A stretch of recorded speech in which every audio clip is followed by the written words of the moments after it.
And we are live. Hi, everybody. Oh, We got the sun coming in the window right now. It'll be it's down the here sun. shortly. Yeah, it's about to set, so it'll be down shortly, like he said. Let me see. What do I need to get off right away? I'm just going to say, and first of all, let me pull the chat up.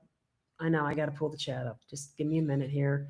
I am so discombobulated right now. It's not even. It's been funny. one of them days. It is one of them days. It surely is. Okay, so I have a Post-it note, a pen, and a phone.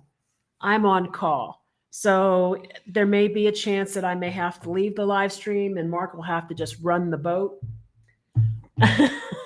We'll see. Crossing God my help fingers. us. It doesn't happen that often, but sometimes what happens is it's not even necessarily an emergency request that has to be handled. Sometimes it's just another team who has a question. And since I'm the person on call, That's the phone could ring. So absolutely.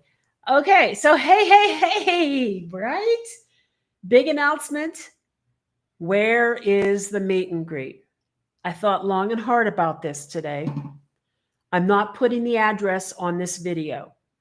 And the reason I'm not is because this video will always be up there and I'm trying to be considerate of future guests at the Airbnb. So I will put the link again for the Facebook group page with a caveat.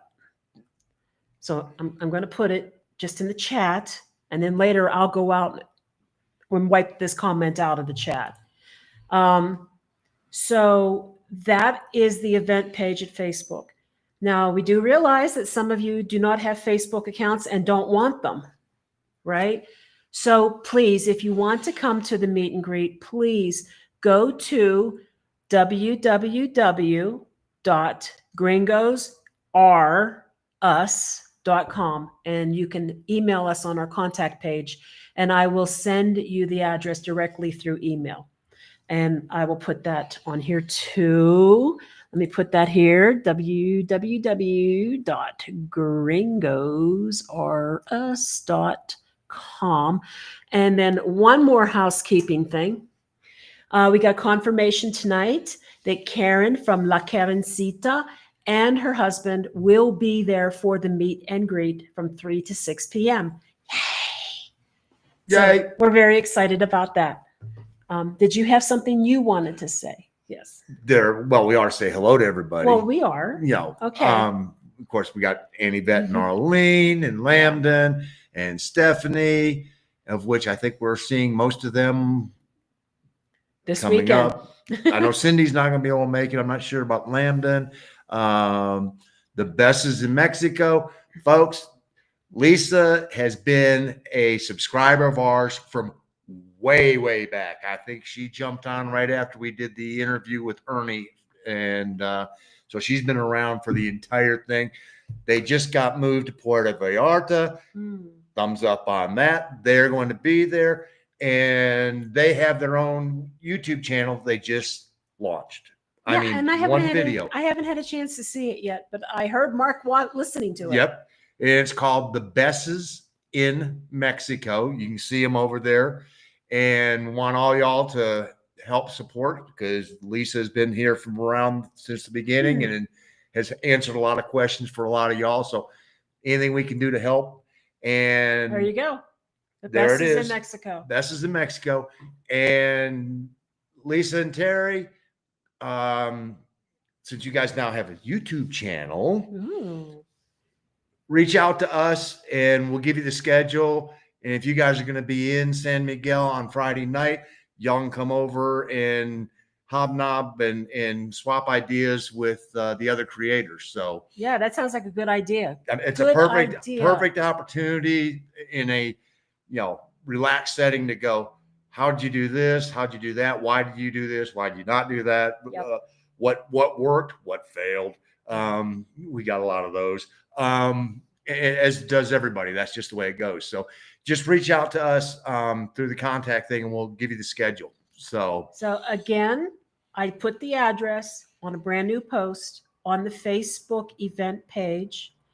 And again, because of privacy concerns for future guests, and I don't know if you guys can hear that, the Jake breaks are going. I'm going to end up taking that address down. Yeah. So maybe Sunday. Then I'll take it down. I'll delete the event. I just thought about it, and I'm like, do I really want this address out there? Well, if we ever blow up and become like Mr. Beast, we would hate for people to come there and Wow, go yeah. and show up and go, Gringos or us stayed there one time. I'm just, I know. We're just trying to be considerate. Yeah. And if you don't have a Facebook account, again, go to gringosrus.com and hit us up on our contact page, and we will email it to you. It is a BYOB event. If you want something more, I know that Ernie has said that he's going to stop and pick up some chips and soda and things like that. If you want to come and have happy hour with us, which I'm sure some of us will be doing happy hour. We'll be doing happy hour. Yeah. And so just stop, pick up something. Just remember, travel safely. Look at this. I have to do this because I need this today. It's been that kind of day. Thank you, Anivette. This is what happens when you've been too busy to bother doing anything with your hair, and you realize you're about to be live all over YouTube, and you have to whip out the curling iron. I don't always do that, but thank you. I appreciate it. I put some effort into it tonight. Me too. See? Don't let him fool you. His effort was mine. I trimmed his hair yesterday. Well, 2 days ago, but that's all right. Yeah. Okay. Let's see. Okay, so hola todos. How are Ambrose you guys? and, Yes, and Ambrose, Deborah and Deborah, Michelle. Terry. Got Terry. Yes. You know what? I totally agree.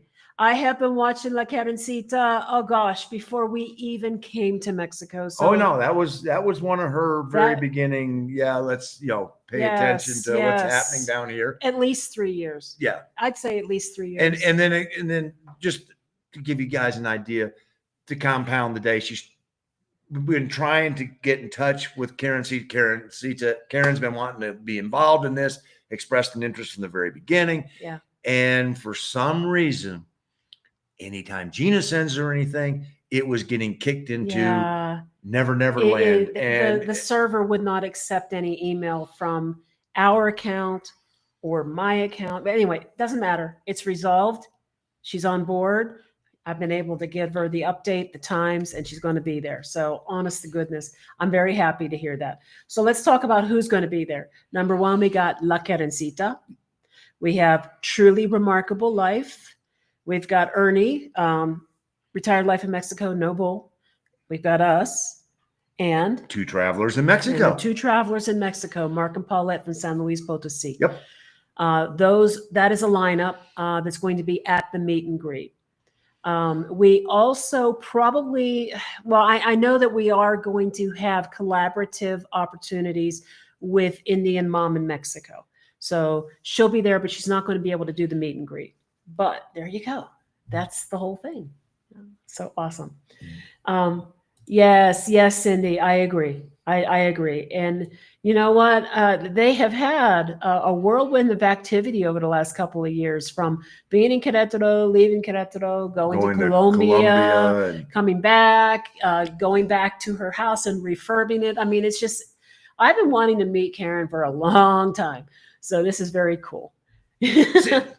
Not only are subscribers coming to see us, we're getting to meet some people that we have not met. I mean, we have not met Karen and Dave. We have not met KJ and Craig from Truly Remarkable Life. We had something we had planned there for a while, and then something came up on their end. They weren't able to make it to Tulum. And so, then we were like, well, you know what? We're eventually going to make it to Ajijic. So it was like that. And then this came up, and they were like, we're there, and they're already there. They went a couple days early to take in San Miguel. Hey, hola, Rona. Hello. And Terry. Oh gosh, look, yes, congratulations, you guys. How very awesome it feels, right?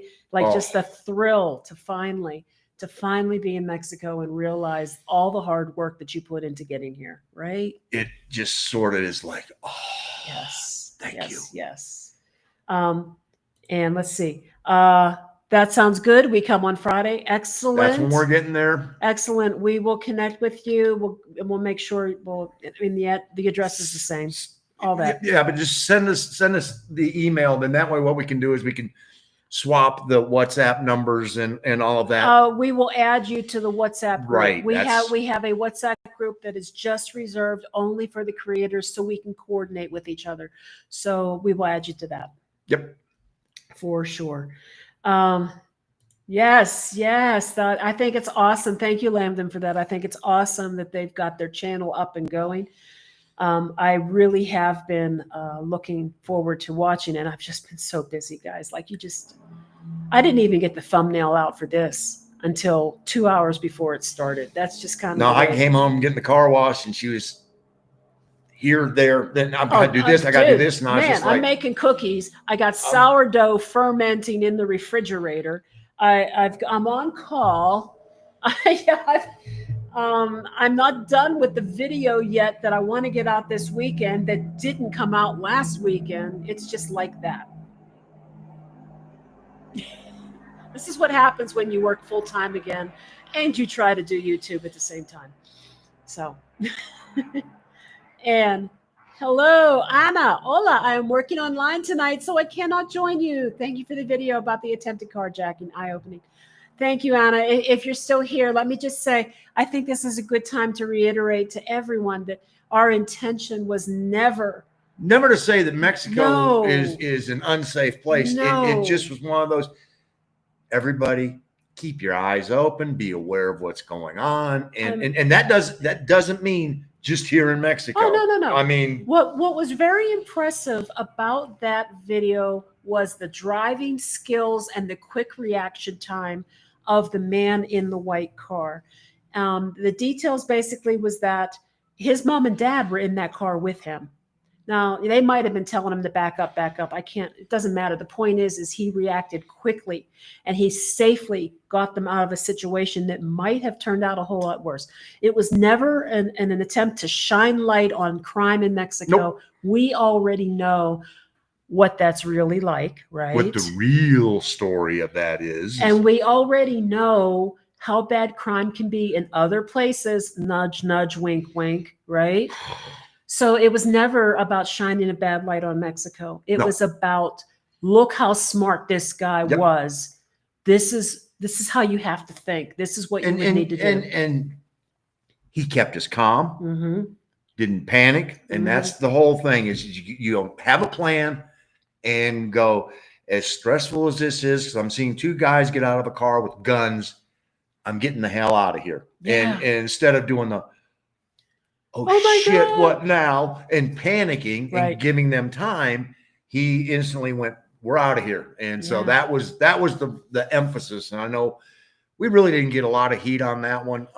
We did get a couple of, well, that can happen anywhere, And it was like, no lie. That's, we know. we know. We lived on that side of the border. We feel a hell of a lot safer on this side of the border. That's truth. That's the truth. Anyway, that's really what that was about. And sometimes it's important when you have a YouTube channel, sometimes it's important to seize the moment. And I'm not saying it's from a money-making perspective, but if you want to get viewership, sometimes seizing the moment is a key.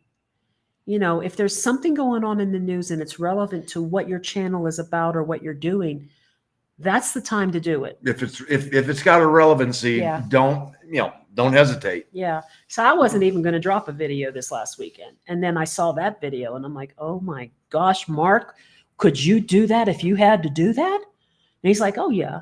Sure. I'm like, I wonder if we should talk about If it this. came between me pinning them between their door and their car and wrecking the car while getting out of there, they're going to get squished. I mean, I don't care what it takes. We're getting out of that situation. Yeah. So that's why we did it. Yeah. I mean, there must have been like some kind of like schizophrenic moment for many people, because I said, sorry guys, I'm just not going to have a video ready for today. And then 3 hours later, here's a video. I mean, that was one that she just happened to be tootling around while she was playing, and all of a sudden went, oh my God, you got to see this. And yeah, Yeah. It was Okay. definitely worth seeing, and it was worth discussing, and it was very relevant. So there you go. And it's a whole lot easier for me to put a video out that literally has no major edits. It's just us talking, you know. So it's a lot. And I'm pretty good at the talking part. So, I mean, yeah. Yeah. Yeah. Just saying. And yes, oh gosh, the house rehab video on La Carencita. Very, very cool. Very cool. My goodness, that kitchen. Wow, the work that they did to that kitchen. That kitchen looks state of the art. Just so impressed. So incredibly impressed. And it was inspiring. For those of you who do not watch La Carencita, you really should. If you're wondering, it's very unusual to get a mortgage in the way that you expect to be able to get a mortgage in the United States or even Canada. The interest rates are really high. They usually want a huge down payment. Oh, normally like 50%. The payment terms are usually not as long or extended. Nope. Sure, there are companies that will, but it's not that common. So what a lot of Mexican people do is they may buy very small, one level, and then they save up some money and they build a second level or maybe a third level. Like even Ernie from Retired Life Mexico No Bull, he bought a 2-level home and they built a third level. Mhm. You know, that's how they stay out of debt. That's how they keep from being sucked into a very expensive mortgage. And that's what she did. She had this house that she already owned, and it just needed to be fixed up. And man, what they did. Well, and guess what? Amazing work. You do what you can afford. Yeah. You don't go, oh man, gold fixtures. Yeah, okay, here, let me put. I mean, it's just, But hey, it's just the I've got fact. I've got this much money. What can we get done in with this.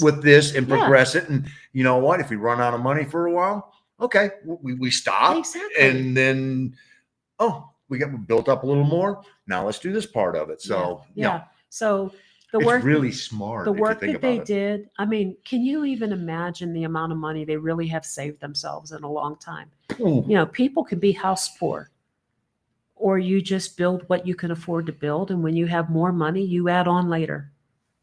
Or you buy more house in the U.S. than what you really can't afford, then something catastrophic comes along, and next thing you know, you're going. I found it to be inspiring. I really did. They're doing some of that work, if not a lot of that work, pretty much on their own, or maybe with assistance of someone else, but they're involved. They are putting their sweat equity into this refurbishment. And Mark and I really, number one, we don't have the talent for that stuff. And number two, we're both getting too old for this shit. Just saying. So we would probably hire somebody if we did something like that, but it would still be less expensive than trying to mortgage yourself into something that just comes already made for you. And yeah. Making it concrete, it don't burn. I mean, you think of it this way too. You get to do what you want. That is true. You build it the way you want it. And that's awesome. There's something to be said about that. Right? Let's see here. So have you tried shark tacos? Have I tried shark tacos? No, I have never eaten shark ever, but I would try them for sure. I know he wouldn't. It swims. He wouldn't. No. Nothing. But I can't even say seafood because you don't eat freshwater food either like that. Nothing that swims is probably more accurate for you. That's why I said it. Yeah. I mean, the only thing I eat that swims are frogs. That's true. What about toads? Do toads taste the same as frogs? I don't know. I've never tried toad legs. I've tried frog legs. Frog legs aren't worth the effort as far as I'm concerned. They taste like chicken and there's hardly any meat on it. So just saying. Got to get them Louisiana bullfrogs. Not the Cajun swamps. Or those really big frogs that they have down there in Australia, those giant ones. Yeah. Just. Oh my goodness. Why are we talking about frogs? Because you asked me, you didn't eat anything that swims. It's going to take me until the end of the year, but I can't wait to finally be there. I'm coming to visit in a few months and we'll make a few trips before the final move. That's a really smart thing, Deborah. And you know what? When you finally get here, yeah, you're going to love it. You're going to love it. You're going to feel like a weight's been lifted. Yep. It's amazing crossing the border. It's just like gone. If you choose to do that, there are some that. Yeah. So most people did appreciate it. I just, I never want to say any disparaging words about any country, any group of people, or anything like that. It was never our intention. And some people kind of took it the wrong way. That has happened. A few. But it happens all the time. Somebody always gets bent out of shape about something. And yeah, so I actually lost my composure on one person and basically gave him the riot act and no response because you know what? Because I was right. Just saying. If you tend to get an answer that does read like the riot act, the odds are she got to it before I did because I tend to be a little more diplomatic. I usually am, and I usually stay calm, but it's been a stressful week, and I thought what this person said was full of a whole lot of. And she got to it before I even read it, and it was like, can you believe? Nope. No, I haven't even read it. Nope. But that gave him an answer. Kind of like I'm really nice, but don't make me angry. You wouldn't like me when I'm angry. That's no lie. What's that from? Do you guys know what that's from? Please don't make me angry. You wouldn't like me when I'm angry. All right, Bruce. Very good. Oh, Cindy, I kept thinking how lucky that driver was not having an accident. I know, a traffic accident behind him because he threw it in reverse. But yes, I think that had there been traffic behind him, the odds of them attempting to do this would have been greatly reduced because they tend not to want to do things when there is a stream of traffic. So, which is why one of the reasons I try not to be, when we're driving, I try not to be that lone car. And it's one of those where it's like, okay, if you can get a group of 3, 4, 5 cars and just sort of go along with it, my take on that is I'd rather have the safety than the speed. So Yep. Oh, and say hello. Here's one of our YouTubers. It's going to be at the event this weekend. Mark and Paulette from San Luis Potosí. And hello, guys. We're looking forward to seeing you for sure. And let's see. Yeah, so Dave responding to Deborah here. It's very smart. Everyone has different likes and dislikes. Yeah, absolutely. That's why we've done 15 different cities because, the one constant is the Mexican people are phenomenal. That has been consistent. We didn't realize that. We thought, okay, we went down to Riviera Maya, did vacations. Okay, so people are down here that are really nice. And then we have found out that, no, that's not the case. It's that way all through the country. So, you just don't. That part is not going to help make decision as far as where to live because that's a constant. I mean, I think about places I've lived in my life and were they ever that friendly? I can't even say my hometown when I was growing up was as friendly as Mexicans are, honestly. Ever. Nowhere I have been. Not in Oklahoma, not in Pennsylvania, not in New York, not in California. No one has ever been as nice and community oriented like Mexican people. No, I mean, we had a conversation just the other day with one of the security guards down at the shack, the guard shack that lets us in and out of this community. And, he's from Michoacan and he, bullet hole here. And he showed it to you? Yeah. Oh my gosh. I mean, it was like Narcos, That I did hear him say Narcos, but I did not know. No, he pulled his shirt up and showed the scar where, so. So he's here. It's like, it happens. It happens. Like, that's why I'm in Querétaro. Here's an excellent, and this is so true, Terry. Whoop. Jake break. Okay, we'll explain the Jake break situation in a moment here. But carjackings happen on a daily basis. And not just Chicago in the U.S. They happen in a lot of major cities. And, they want your vehicle. They're going to parts it out, strip it down, or maybe try to sell it. I don't know what. But let's see. So let me see. All right, Jake Break situation. Right across the road from us, they're building a new community. Just like this community and the community next to it Yeah. and the community next to it and the community next to Right. it. I mean, Cookie cutter, rapid expansion, growth in Querétaro, and we're on the outer ring of it. So and we're on the outer ring of our complex. Right. We are right next to the road, and so there's a hill, and so they come out moving the dirt from there, which I think they're probably taking to another construction site that they're trying to level the other way. And so, because this was, they're having to sort of dig into, so they're pulling the dirt out, and these dump trucks go by, and they use their Jake brake, and it's loud. It gets loud. It gets loud. It makes me understand why in the United States there actually will be prohibitive signs in certain communities of truckers using their Jake brake. I can understand that. But we're not there. We're here.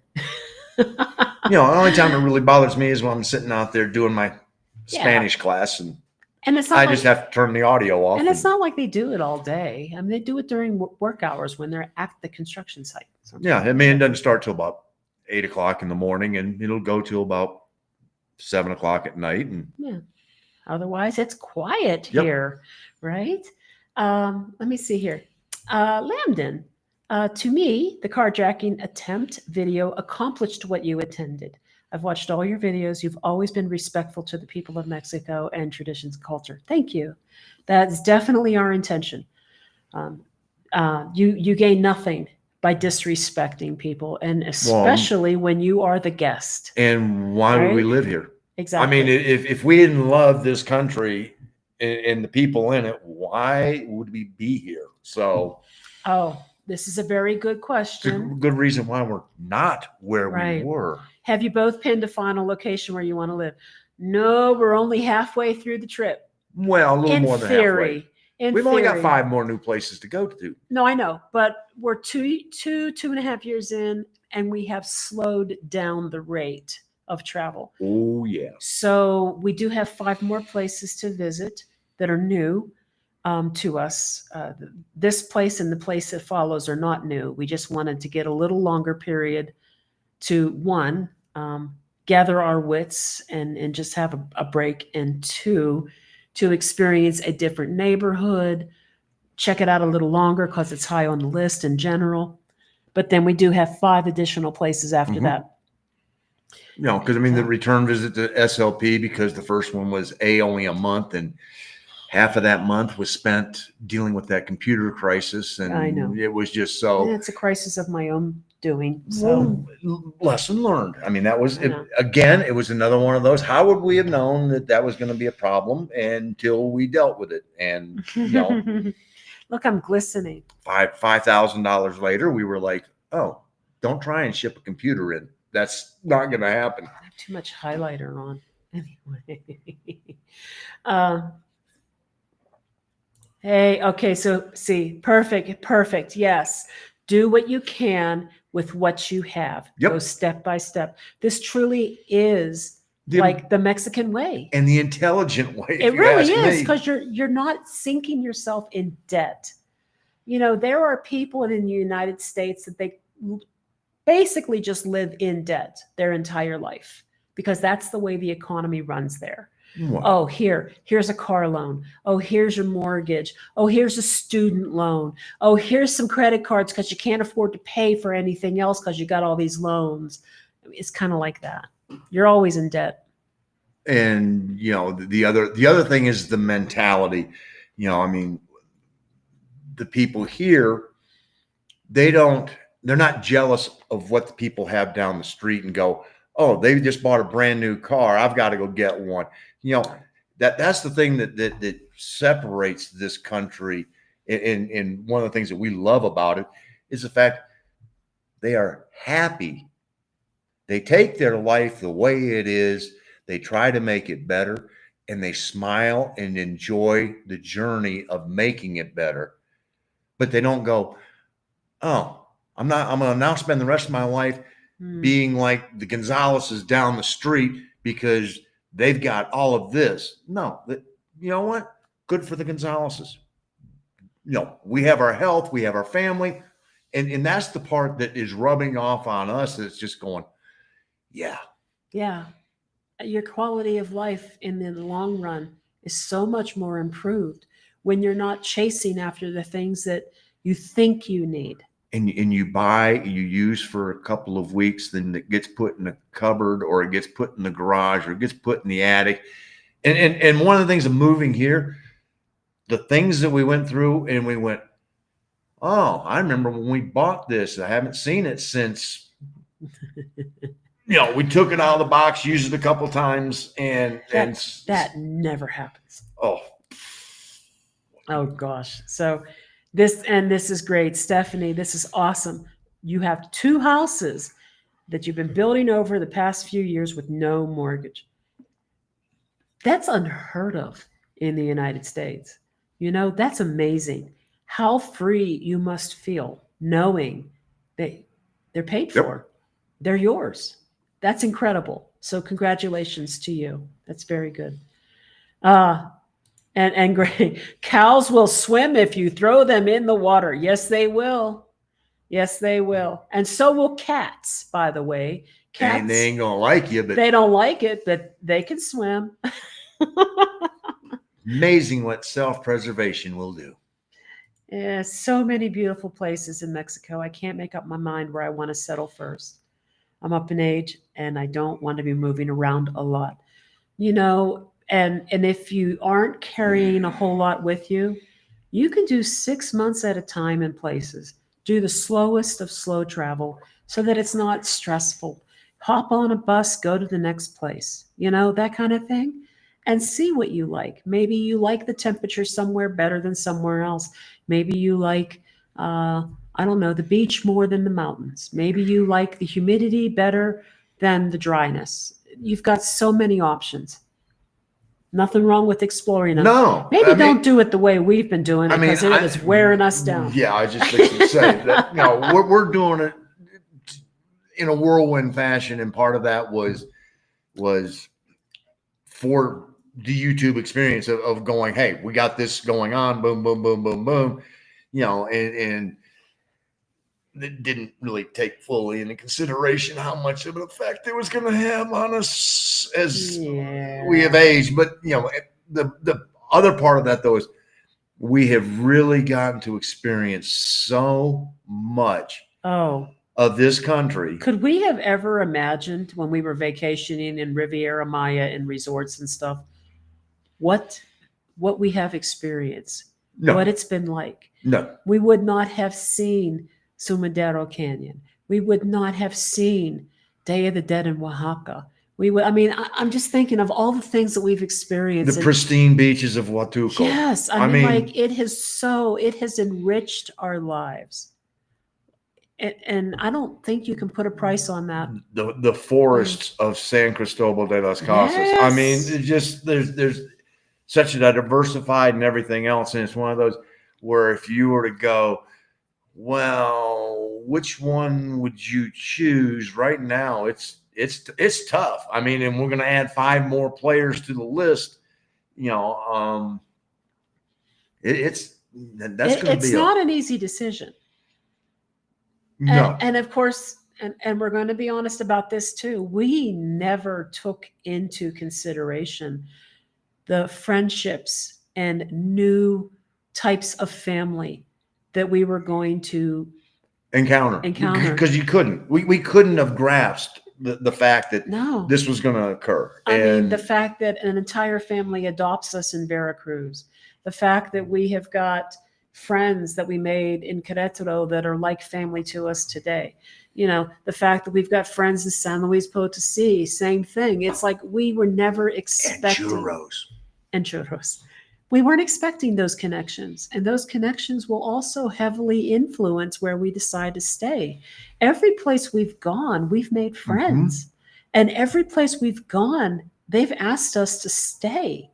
It's so hard to look at someone that you really do consider a friend and say, I like you, but I ain't going to live here.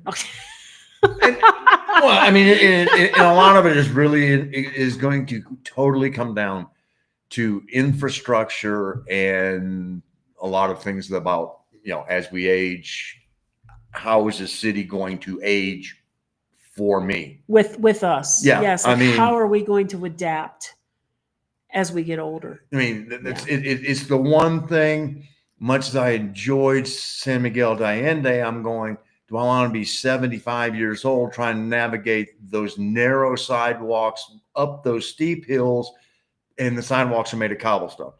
I mean, that's a postcard city. You could not possibly go to San Miguel de Allende and not see beauty everywhere you turn. Oh, absolutely. Doorways, the churches, the streets. I mean, there's so much charming character, but the reality of it is that 12-inch to 18-inch tall curb on that sidewalk that's only 12 inches wide, and then the cobblestone on the streets. When you're 75 or 80 and your balance isn't what it used to be, and your calcium deposits have deteriorated from your bone structure, you don't want to be breaking a hip, I mean, right? those are the. I mean, it's literally going to come down to those types of small items that are going to be the, deciding factors. Yeah. Oh gosh, I love this.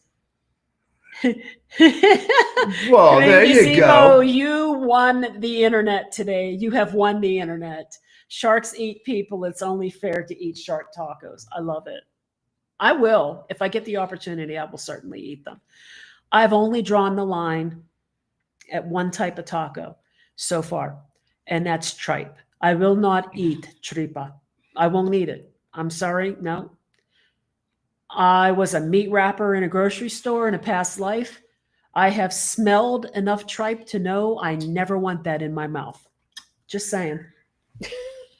It smells like the worst bad breath you have ever smelled in your life. And I think my grandfather, Italian guy, used to make like a pepper pot soup or something with it.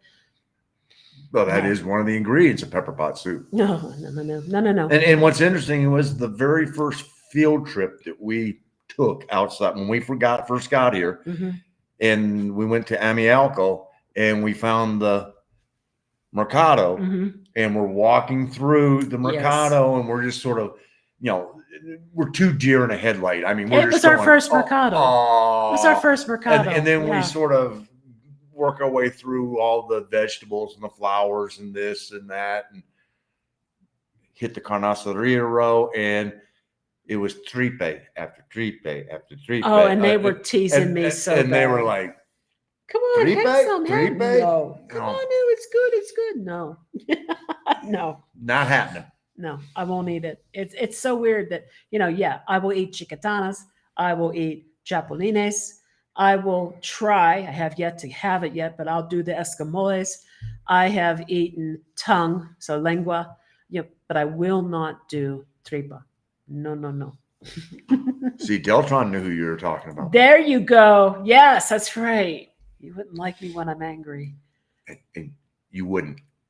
And I used to love watching The Incredible Hulk when I was a kid with Bill Bixby. And then he would look up and he had those green contacts in his eyes. And then you get Lou Ferrigno. I'm like, how did they ever go from Bill Bixby to Lou Ferrigno? Anyway. Oh, Heather, I can't wait to get there. Trying to at least get a solo trip on a cruise ship to get some relief from the abusive parent that just got back in the house. Oh, honey, I'm so sorry. I'm so sorry. So, yeah, man, you probably could get some really good deals on Carnival or something. If you do interior cabin, that's really easy to swing. And when you do those inside cabins, you spend most of your time outside your cabin anyway. Especially if you get the drink package. I know. So, yeah, we were celebrity cruisers. We really liked celebrity, and we stuck with them quite a bit. We did a few Caribbean cruises with them, and the favorite was Alaskan. Loved the Alaskan cruise so much. And then we tried to do a Southern Caribbean, which included Aruba, and COVID kind of ruined that. Yeah, that was the one we were going to hit the ABCs, the Aruba, Barbados, and Curacao. And then it was going to finish up Mardi Gras in New Orleans. Yep. And I'm not a huge crowd person. I know Mardi Gras would probably just go over and just fray my nerves. But I like the fact that we could be there and get a taste of it and then evac back to our cabin. And so anyway, that was right before the whole cruise ships. They were locking down the cruise ships offshore, and we were like, okay, no, we're not doing this one. And we waited and waited, because it was coming up about the time that COVID ended, and it was like, finally they were like, do you want a refund? Yeah, just get a refund. Yeah, if we decide we're going to do that, send us the refund and we'll rebook at a different time. And that was another thing. I was also working on my Italian citizenship, because Italian law allows you birthright citizenship as long as the person you were born to is considered a citizen. You don't have to be born there, live there, nothing. So I was going to do this through my grandfather. And, it involves going to consulates and having appointments and presenting all the documents to prove that this was the way it went. Couldn't do that either. Couldn't do it. COVID was happening, man. And now I'm here and I'm still thinking about doing it, but I'm not finding any consulates outside of, I think, maybe Mexico City. So it's not like Italian consulates made a foothold here in Mexico like they are all over the United States. So, we'll see what happens there. COVID. Thanks, COVID. Thanks for nothing. Anyway. Well, Mexico is an amazing country. It is not all a bed of roses. Nope. Last week's video just sort of, showed that. I mean, it's not without its own thorns and their own issues and things like that. And again, even here in Querétaro, there's a part of town that is not where we need to find ourselves being in. And that's, every part of town has that section. You just keep your nose. Every part of town has that section, or every town has that. Sorry. Okay. Yeah, every town has a section like that. So I'm ready for Mexico's blemishes, all the hard things about other cultures. That obviously comes with traveling and being a good guest. I would love to become a citizen of Mexico. Democracy.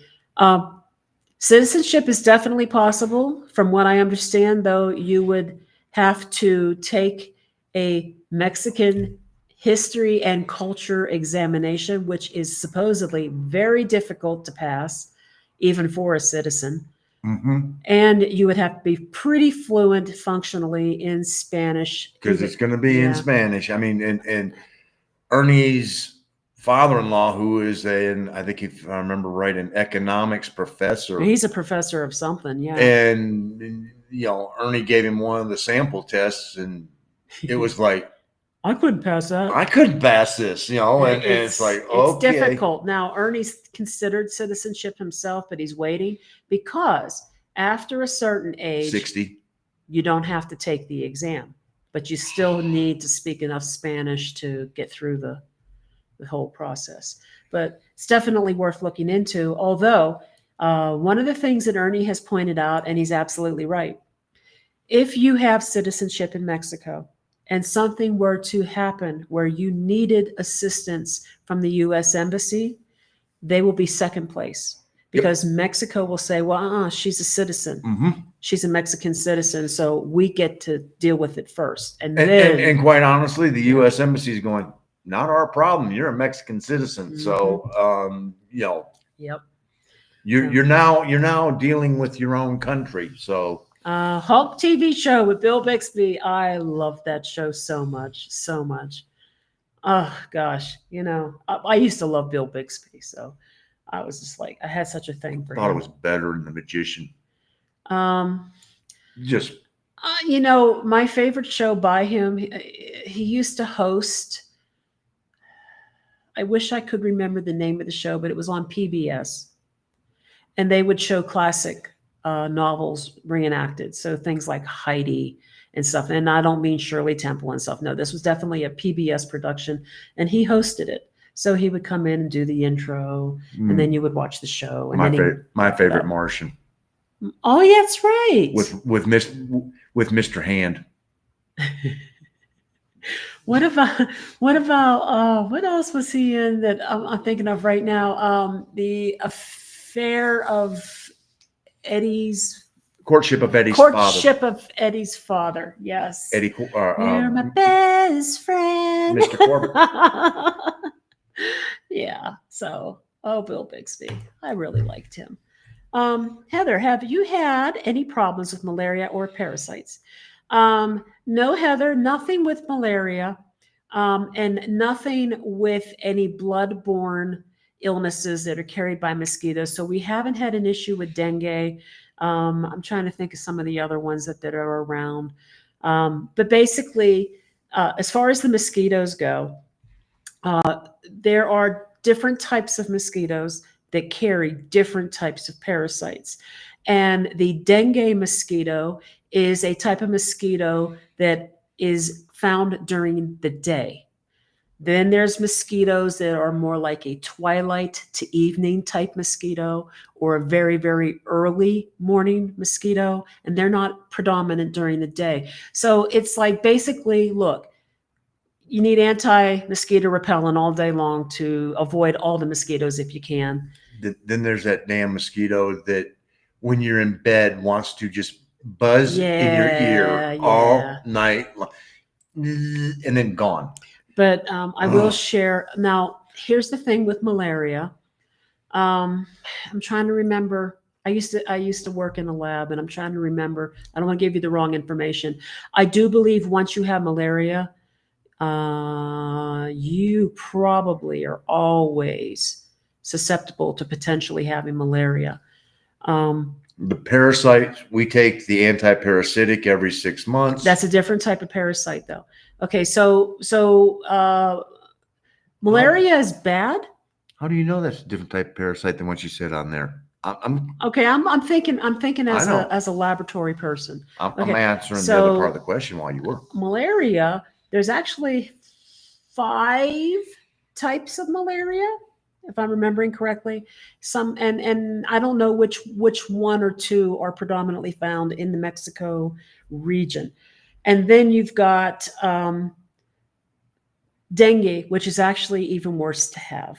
A lot of people will get dengue the first time, and it's a milder case. And then if they get it again, it certainly can be deadly. And I'm just going to say right now, we had a subscriber.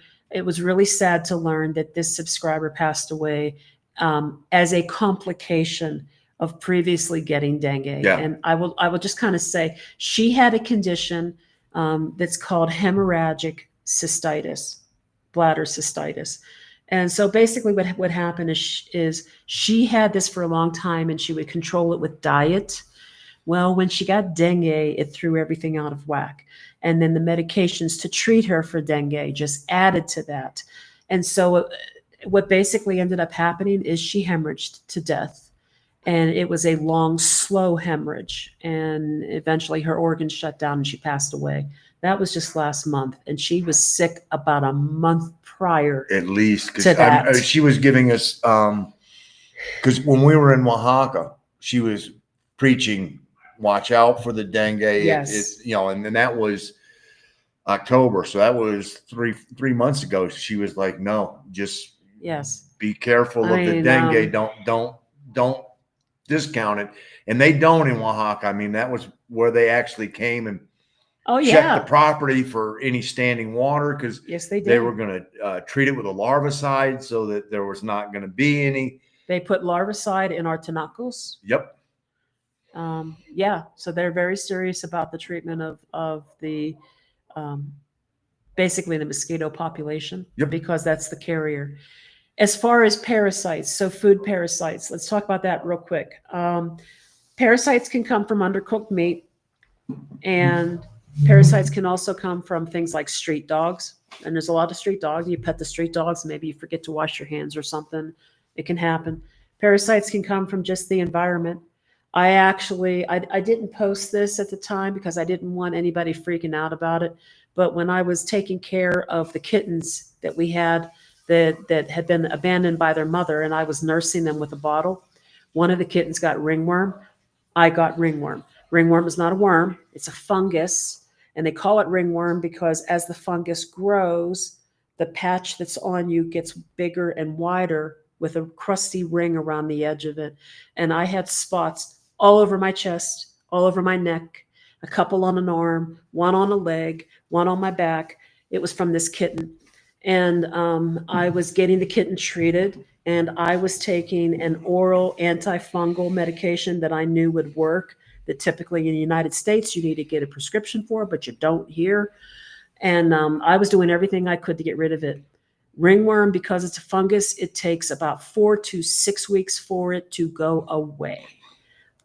And yeah, so that's another thing. So you can pick these things up in the environment is what I'm trying to say.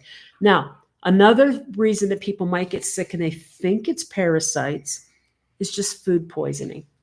So a lot of meat, sometimes it's the food carts, sometimes it's the wet markets, but the best thing to do if you can is to get your meat as early as possible at the mercados when it's the freshest.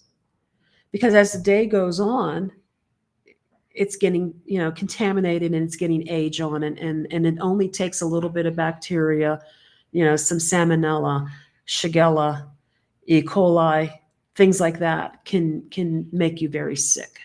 So, and then you've got things like RSV. All of that happens. Now, people in Mexico typically will take an anti-parasitic medication twice a year. We do too. And we do too, just to be safe. And a lot of people who come to visit Mexico, like go to the resorts and stuff, and they go, "Oh, I got food poisoning." No, most of the time it's overindulgence of not just alcohol. I mean, you're eating foods that are introduced into your system that are not the foods that you normally eat, and yeah, you're probably overdoing the amount of alcohol and everything else. And so, when a lot of these people go, "Yeah, I got all this because I was there." No, it's some of it, a lot of it, people do to themselves. It's true. But how would you say, as far as malaria goes, I would be more concerned about the dengue, but malaria is still possible. It's just a matter of keeping control of your exposure to mosquitoes. If you got to wear, DEET or something, if you got to have long sleeves on, whatever it takes. Just try to, if you've got standing water in your property or close to you, make sure you check that water. Here's a tip. We had a broken fountain at one of the properties that we were staying at that only had maybe 2 inches of water in it when it would rain. It was full of mosquito larvae. All I did was get a tablespoon of dish soap that you wash your dishes with. And I mixed that dish soap up in about a quart of water. And I went out there and poured it in that fountain, and they were dead the next day. So it just creates a viscous surface on the top. Oxygen can't get through. Yeah. They are a living being. They need that oxygen. And once that oxygen is all gone. In our place in Oaxaca, we also had larvae in the fountain in Oaxaca because we didn't run it for a couple of days. First of all, moving water is usually a deterrent. The female will not lay eggs in water that's constantly moving. So we had it turned off a few days, and next thing you know, 3 or 4 days later, we got larvae all through it. Bleach, Clorox, Chloro down here. Maybe a quarter cup of bleach, and it took care of it too. We first tried to do the same thing that we did in Merida. That was a bad idea because this was a functioning fountain. This had a pump in it, and so next thing you know, we're having our own foam party. We had bubbles everywhere. We had bubbles coming out, and it was like it's a bad idea. So if it involves a pump, go the Clorox method. Use Clorox. If it's just like a little fountain or a bird bath or something that's collecting water, then you can use the soap and water. Yep. But that's it. Parasites, take an anti-parasitic twice a year. And they're, I think they're $5. I think you get one pill, and I think it's $5. 80 to 100 pesos. Yeah, so about $5. Yep. Oh, let's see. Oh, here we go. Deborah, I don't think a bed of roses are anywhere. That is a true statement. Yep. Except in some places, it's harder to find the roses anymore. You can find the thorns. But thank you for the comment on the hair. I actually put forth some effort to use my curling iron tonight. I thought you were talking about me. Oh, yes. Your hair's beautiful. Honey. I know. Yeah, man. I am happy. Look, we are happy that we're here, that this is our life. But I didn't have a job for an entire year, and the money was running out. 15 months. Yeah. We lived off of the money I made on one job for 23 months, and the money was running out. And It's getting a little stressful. It was it was getting stressful. So, now I've got the money coming back in. I'm getting our credit cards paid back down again because we were at that point that we were starting to put groceries on credit cards and not for the point, not for the points. I mean, we Right. still we normally do that just because we get the points, and then we just pay it points. off the end of the month, and But yeah. it's nice having a job again. Just taking a little getting used to. Yeah, it's hard to get back in the swing. And the other thing is, I know that many have complimented the improvement in the quality of the videos that I've been producing for our channel. But the truth of the matter is, I wasn't working. So I had 20 hours plus every week, sometimes more, to do all kinds of really cool things and learn new stuff that I could put into these videos. And now I'm working 40 hours a week again, sometimes more than that because I'm on call. And I don't have that time anymore. So I cannot continue to do weekly videos. It's just impossible. And the hardest part there is you guys see the end result.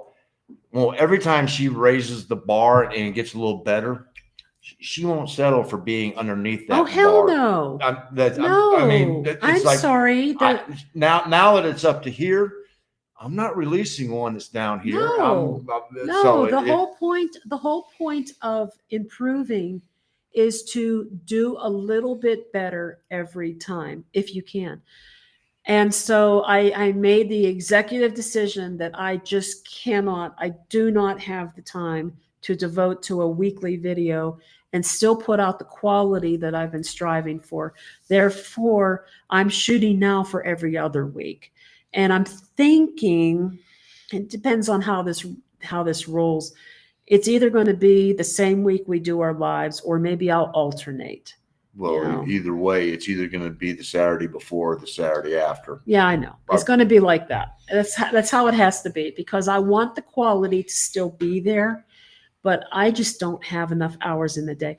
I came downstairs last night, and I'm telling you, at 7:00, it was 10 till 7, and I'm looking at him going, I can't She stay didn't awake. even make it till they dropped the puck. No. In the Canes in Dallas, and that was at 7:00. And I was down here watching the hockey game by myself going. I know. I was in bed. I was just so tired. I was so wiped out. I cannot keep that pace up. And then, of course, today, all day long, if I wasn't sitting on a call, I was down here making cookies. I was checking on my sourdough to see if it's fermenting enough in the fridge. Yesterday I was making stuffed pork chops. Mm-hmm. I mean, I like just life. It gets hard to do all of this plus life. So I just like, nope, I'm not going to run myself. The schedule's just going to change. Yeah, that's all it is. That's all. Yep. I'm just going to go every other week. Yep. I'm sure you guys understand. I'm not worried about you not understanding. I know you guys will, but kind of like we're only consumers and not really citizens. Yeah, I get it. Yeah, it's kind of like that. There's good things that come with citizenship, and then there's some things that you enjoy as being a citizen of the country you already are one. There are benefits to that as well. And the other part of that, to be honest, is would we ever vote? No. No, we don't know enough about the history, and as much as we like to know about history, we don't know the current history. Yeah, we don't know. And we don't speak the language well enough to even have a clue. And so, quite honestly, after dealing 60 years of voting in the politics back on the other side, I'm really sort of enjoying the being ignorant of everything and just going, yeah. Wait, we get to talk about my hair again. Thank you, Ride Through. This actually is a very faded, this part is very faded red.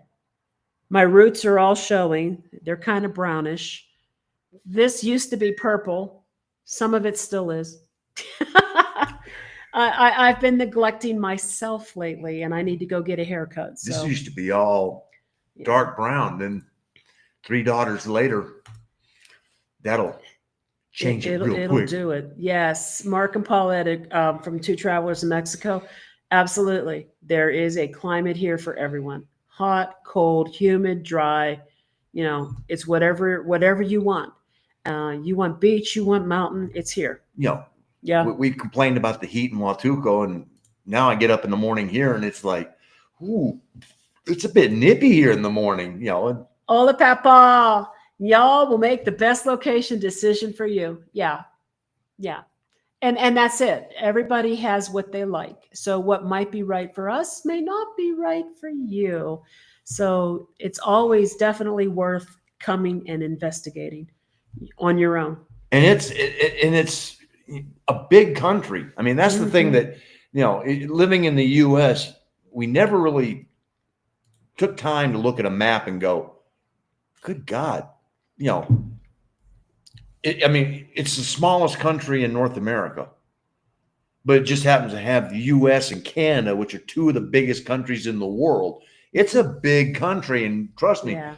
having driven it now, there's a lot of it, and it's diverse, and it is something to see. Sometimes more than I want to see. Sometimes it's so diverse. The differences just within 10 miles of each other, like Cholula and Zinacatan. Yeah. Like we're talking not even 10 miles apart, and they were so very different, not just in clothing, attire, customs, but personality, demeanor, very different places. So one was very outgoing, and the other was just like, if you weren't spending money here, we'd basically tell you to leave. I mean, that's sort of the mindset that you get, or the feeling that you get walking through Chamula. That, you know, it's not like it's oh, buenos dias. No, not in Chamula. It was, you know, unless they had trinkets in their hand, then it was buenos dias. You know, buenos tardes. You know, quieres, you know, bracelets, scarves, dolls. Oh, hello, hola. When are you going to make your video of the culture shock? I'm trying to wrap up Puebla. So this weekend, please. This week's running out of time, and then I know. once I'm trying really hard. And then once Friday hits, it's going to be. I know. So this weekend, I'm trying to get out our big Puebla video on basically everything that we did in Centro: museums, churches, food, streets, parks, everything Puebla Centro. And then the only thing we would have left would be the cost of living. The cost of living Puebla would be after that. I could probably do it in between Puebla and Querétaro. Well, I mean, once we finish up Puebla, then you'll probably drop the Airbnb, because that's just sort of one, you know, first one from any city is always our Airbnb. Yeah. But after that, then it really becomes. So realistically, if I'm dropping a video now every 2 weeks because I'm working, March. That basically puts us 6 weeks out. Yeah. Yeah. I hate that it's like that.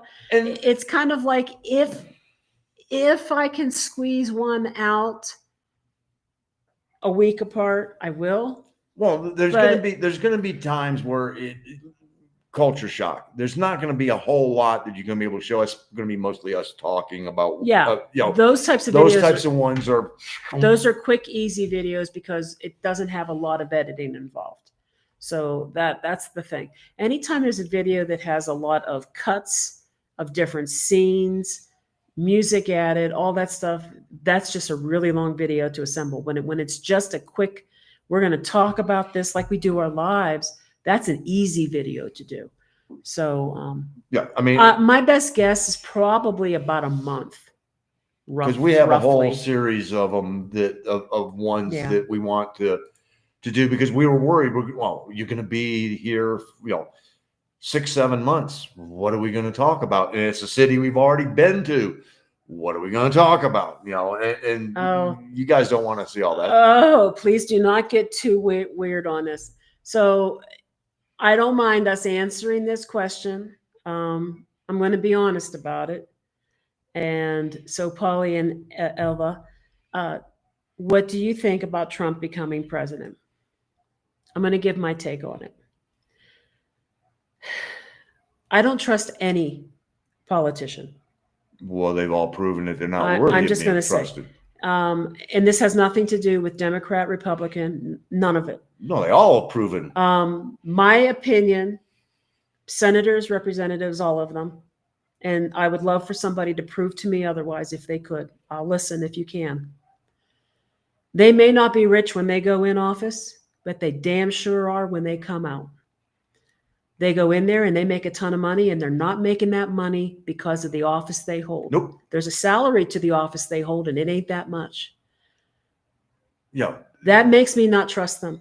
That makes me feel like they're in there for personal gain. And I feel like a true leader should be leading. And that hadn't happened in a long time. A true leader would not do posturing. True representatives, senators, etc., would sit down and they would flesh out some of the issues that we're facing without constant finger pointing, trials, badgering, all that. Okay, done. But I didn't say what. Yeah, and so what do I think about Trump? Well, Trump is a guy who. You have 10 seconds to wrap it, because that's all we're going to talk about. I know we don't do politics. We don't do politics. Seconds. Trump is a guy who basically says a lot of stuff that he's streaming in his head without thinking about what he said or how he said it. And I don't think he knows how to turn it off. Do I know what he thinks out loud? Do I know what's in his heart? Do I know what his real intentions are? No, I don't. Do I think some of the things he says are stupid? Sure, I do. But there's other politicians, again. Next. I know we're going to go next. So we hate to act like we're skirting it, but everybody has an opinion, and everybody has the right to their opinion, and everybody's opinion is correct for them. And that's the thing that I believe is that, nobody has the wrong opinion. Yeah. Your journey in life has taken you to the point where you have made the decision that you are going to support candidate X or candidate Y. And you know what? You are correct. You have that right to do that. Yeah. And the people who are on the other side of the fence from you are also correct for having the right, because their journey in life has taken them to there. Yeah. So nobody's evil. Nobody is the devil incarnate. It's one of those where if everybody would turn down the rhetoric and go, you know what, let's look at the 70% of the things we have in common, life would be a lot better. And that's the end of it. I mean, essentially, we're never going to know how this turns out until it's over. Nope. I mean, until the 4 years is up, we're never going to really know what's going to happen here. And it's, you just sort of have to have faith. Just have faith. Have hope. Cross your fingers that people actually want to do the right thing. Yeah, that's all. Just hope that it turns out okay. I'm watching my friends melt down right now, and I feel bad about it. So, I hope Ernie's mother-in-law is going to be okay too. Yeah. It sounds like they caught it early enough. And I guess that's a blessing that it happened while she was with them. Yeah. Because the longer you put off something like that. Treatment is key. We actually, Mark has a band that he likes to follow. He's loved this band since he was young. High school. I used to see them in high school, and it used to be one of those bands that would come and play. Just to give you an idea, if anyone wants to look them up, the name of the band is called Nantucket. And should have been a lot bigger than what they ever were. They had 5 albums, opened for AC/DC, Alice Cooper, Heart. I mean, they went on the road with a lot of different bands, but they would also do the Saturday night gig at the Roxy Club there in Charlotte. Mm-hmm. And it used to be $2 to get in, and the first 3 kegs of beer were free. And so, me and my friends were like, got to remember, For those of you who weren't of the age at that time, the drinking age was 18. So yes, we were legal. Well, we didn't start out, but yeah, anyway, we were close. But we would go in there and then they'd play, and we'd play this game where, you know, 4 of us would go, 1 would sit at the table, the other 3 would get in line because they'd only give you 2 cups of beer. So you get 2 cups of beer, you put 1 on the table, you take the other one, you go get back in line, you drink the beer while you were in line, then you get up there, you wouldn't have any beer, you get 2 more, 1 go on the table, and you go get back in line. So, you know, but no, they were a great band, and then they sort of disappeared for a while after their 5th album, and then they made a comeback, and Gina bought us tickets to go see him, and I was like, he was like a giddy little girl. I'm telling you. It was nerve-wracking because I hadn't seen him in 40 years, 35 years, 40 years, something like that. And you never know what they're going to look like. I mean, or how they're going to sound. How they're going to sound. And they were tight. They looked good. And then I started taking photographs, and we got to know them. We got to know the management. We ended up, you know, we'd be backstage. I remember one time we were backstage, and they were doing their vocal warm-ups, and Mike, who played their bass keyboards, stuck his arm out to Gina and they're warming up their vocals, and he's going, can you roll my sleeves roll up? My sleeves up. And so she's over there just rolling his sleeves up there. No. And it's like, okay, you know, and they were as normal, good old boys from Eastern North Carolina, but put out some great music. So now that story's over, the reason I brought them up is because 3 key members were all in the hospital at the same time. Their songwriter and guitarist, Tommy Red, had a pacemaker put in. The bass keyboardist who wanted me to roll his sleeve up, he was in the hospital, but I don't know why. And his brother, who was the lead singer, was in a coma. And it just came out, he's out of the coma now. What happened was he had pneumonia. He went into the hospital for pneumonia, had hypoxia, which is low oxygen, and he was out for 2 weeks, and they couldn't wake him up. And I thought he had a stroke. He did not look good. He didn't look good. And so he just basically lost a lot of weight because he was pretty much out for 2 solid weeks on a feeding tube. And their lead guitarist, he died 10 years ago. True. Out of the 6 of them, so it's sort of like, okay, so they're all kind of getting to that age where, yes, we are. You know. And so now the lead singer has a trach. He was on a respirator for almost a month. He's probably never going to sing again. And he had a great range. So even when he was in his 70s. So Nantucket, they're on Spotify. Nantucket, not Nantucket Sleigh Ride. No, that is a song by Mountain. Yes. No. Nantucket, the band. Nantucket. If you want her favorite one, go look up Spring Fever. Spring Fever by Nantucket. Okay, where am I missing here? Okay, my favorite Cindy, my favorite Martian. I love it. My husband Jeff and I are choosing San Luis Potosí because of the airport and the level streets. Yes, we fell in love with SMA on YouTube. It's gorgeous. It's gorgeous there. But yeah, San Luis Potosí is a stunner as well. Those sidewalks. I mean, they when we first we went, hold on, we're going uphill even here from Querétaro, and we're like, oh, is this going to be mountain? Then we get there and go, it's in a valley, it's in a flat bowl, it's walkable. Yeah. And we really did not feel the effects of the altitude. And the churros, Mike, got to go get the churros in Tequisquiapan Park. Jardín de Tequisquiapan. Yes. They got to know Mark. On a personal I didn't even have level. to order anymore. It was just, they started them. They saw me in line, saw the hat, and were like, going boom. There you go, Andy. Thank you for dengue. I'm sorry that you got that. The patriarch of the family that adopted us in Veracruz also had it, and he said he was so sick. Yeah, it's from what we understand, it is like a horrible case of the flu, and it only gets worse if you get it again. Yeah. So. I mean, we had COVID down here, and that wasn't fun, and that was like a bad case of the flu. They say dengue is even worse. We got through 3.5 years of no COVID, and then we got COVID. the weekend we were moving. Well. Sleepy Joe. I've been keeping an eye on the rhetoric coming of the Mexican president's morning meetings, and I'm afraid we might be facing some serious anti-gringo sentiment in the coming months. Hate to say it.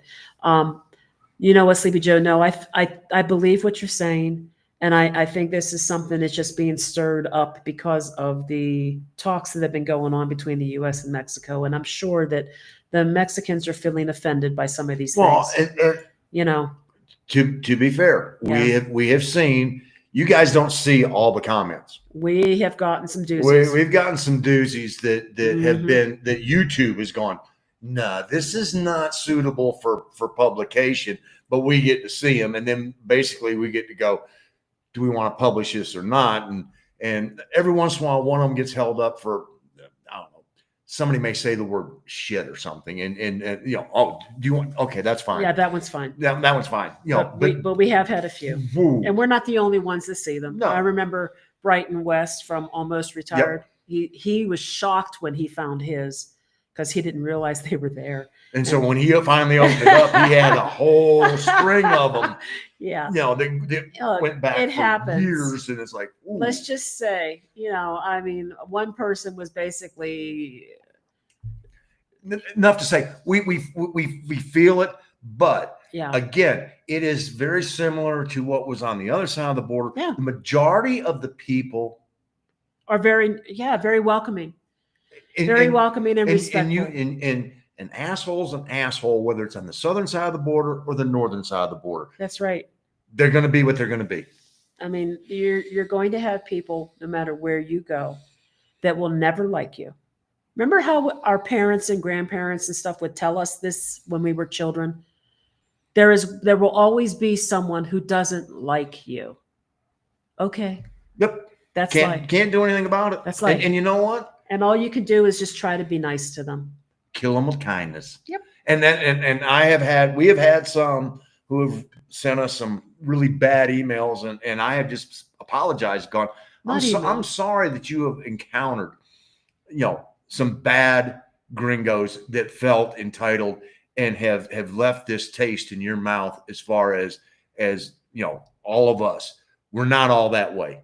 You know, that's just, you know, and I can't apologize enough, but all I can say is that's not us. And, you know, I had somebody actually say to us that we needed to take our gringo asses back to Europe. And I said, which part of me needs to go back to Europe? Should it be the Italian part, or maybe the Belgian part? Or how about my Native American part? And I asked them, I said, how much European ancestry do you have? And they did respond. They said, too much. Okay. Well, I can't help it if you feel you have too much. That's how you feel. You know, you can't change some people's minds, and nor should you worry about having to do that. And you know, just be a good guest. Be respectful. Be kind. Most people here appreciate that. And you know what? Emulate them. They're happy, having fun, and they're smiling. Get over it. Be happy, because I tell you what, the more you smile with them, the better your life becomes. Yeah. I mean, that has been True that. Hey, Polly. Again, they say in Mexico that rubbing lime juice on will keep them away. Well, maybe. I don't know if that works or not, but I don't know if I want to carry a bunch of limes around with me all day long. Comes in handy for the beer. You know, I mean, if it works, they would know. I mean, if they say it works, good deal. You know, and fortunately, a can of DEET goes a long way, because they only go one direction. But DEET tastes so bad when it blows back in your mouth. They tend to leave me alone. It's just like, she got ringworm. I was holding those kittens and everything else. Never got. Okay. And so maybe the issue, like he just said, like they bite me, and when they bite me, I get welts. Yeah, she responds worse. I have allergens. I have autoimmune issues. So all of that comes into play. So do I. Some people, yeah, but different kind than you. Well, you don't have allergens and things like that like I do. No. You don't have fibromyalgia. You don't have IBS. You know, none of that. So it just affects you differently, you know. And some people like to say it's your blood type. Well, I'm B positive. And I've heard how many people say, oh, well, they love O positive. Well, that ain't me. So I don't know. That is me, and they leave me alone. I'm just And they mean. leave I'm you, just right. mean and old and ornery. That's Yeah. what it is. They don't want to taste him. There's nothing tasty about that. Look at they. Nothing tasty Yeah. there. Nothing. Yeah. Go away, Skeeter. You ain't He gonna doesn't. He like it. doesn't have the flavor. No. Oh God. There's been a lot of cases in dengue in Puerto Vallarta this year. Not yes, Vicky, and not just Puerto Vallarta. Even further down the coast. It was up in Huatuco. Our friends in Huatuco both got it. It was up in Oaxaca. It was, oh gosh, there were increases someplace else that we know too. Well, the year before, I know that Veracruz had a bad Veracruz, case. yeah. I mean, but Yeah. And we've seen some mosquitoes even here this time of year with temperature being in the low 40s at night. But you know, that's where we got that one that really wanted to do the in the ear, and it's like we got one of them bug zap and whacker hickey things and just swung it around. Amazing. You light that son of a bitch up, and it's like that skeeter goes, I'm gonna go sit over here on the curtain and wait for him to turn it off, to fall asleep with it. Yeah. And then as soon as you fall asleep, you hear the and it's like, oh, now I'm awake. Yes, Cindy, it was really sad to hear that about Dawn. I was shocked. I was shocked because I had a conversation with her about a month before she passed away. And she sort of reached out to us a little bit. She reached out to us because she was so tired from being so anemic that she wasn't even able to work. And without being able to work, their income was tight. And I wanted to help her with that and give her like a GoFundMe. But I wasn't working either. And so that was about the worst possible time. Yeah. You know. So I was really, when she reached out to me and I had seen a photo of her in the hospital bed, I immediately zoned in on the catheter bag. Somebody thought it was a drainage bag for an operation. I knew that was a cath bag, and that cath bag is not supposed to be that color. Nope. And I'm like, what's going on with you? And that's when I found out she had a lifelong battle with cystitis, and the dengue just knocked everything out of whack, and she just never recovered from it. It just flared up the cystitis, and although that is what she died from, it was triggered by her case of dengue. That just sort of was the tipping point that sent it over the top. And so, thank you so much. So informative. Any parasite worms? Thank you. I'm so sorry about the death. Yeah. The parasite worms are the ones that are going to be cleared by that anti-parasitic. Yep. That is the pill that people take twice a year, and that is to take care of digestive tract parasites. And you just take prophylactically and go, every 6 months. Yep. Matter of fact, we're about due for ours. So yeah, we are, aren't we? Yep. Yeah. I think we're actually past due. I think we're supposed to by take a couple weeks. January. Yeah. Still January. Okay. Trying to get my dual citizenship from my father, but I'm having a very hard time locating his birth certificate, and he's deceased. I'll keep trying and hoping to locate it. Yeah, the paperwork stuff is a hard trail to. This weekend,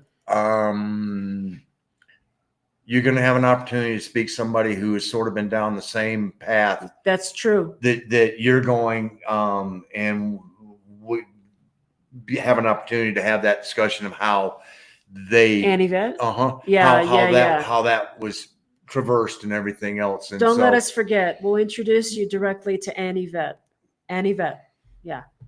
If she's listening, I don't know if she's still on right now.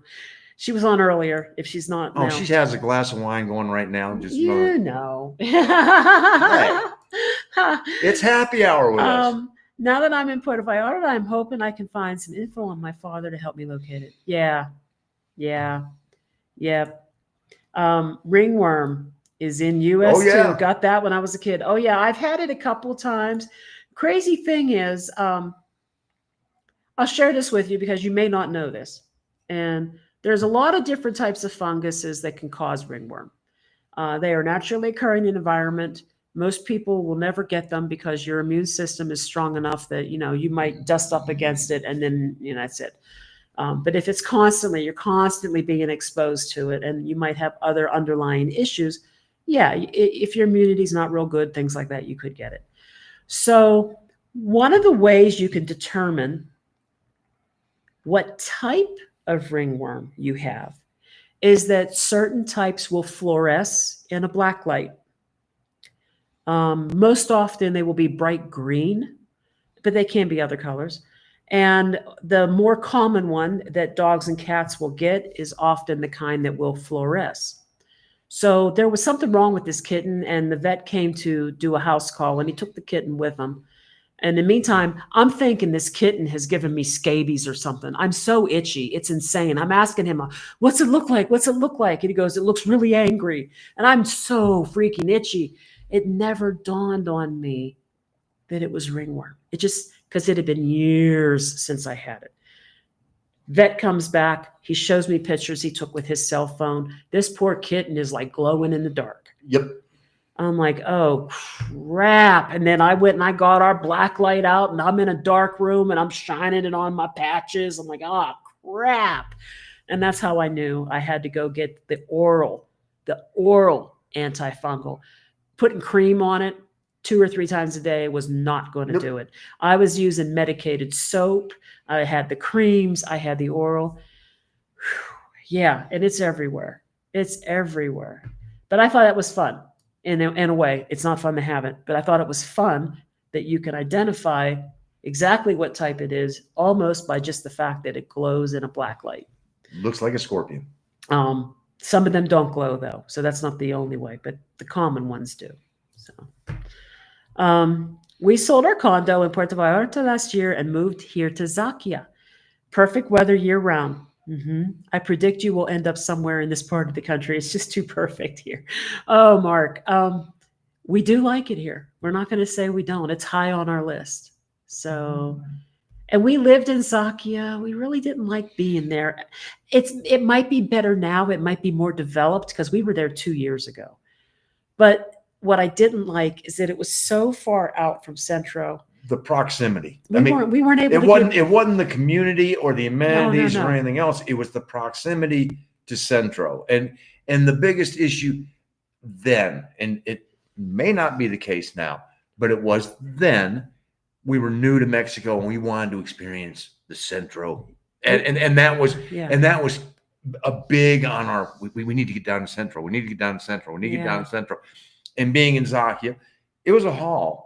And the other part is we could call for, Uber to come pick us up, and we had maybe a 25% chance that they would actually show up and pick us up, and so I think we're in a different position now than what we were then, because we're closer to Centro now and we've been down there once. I mean, and I will say this.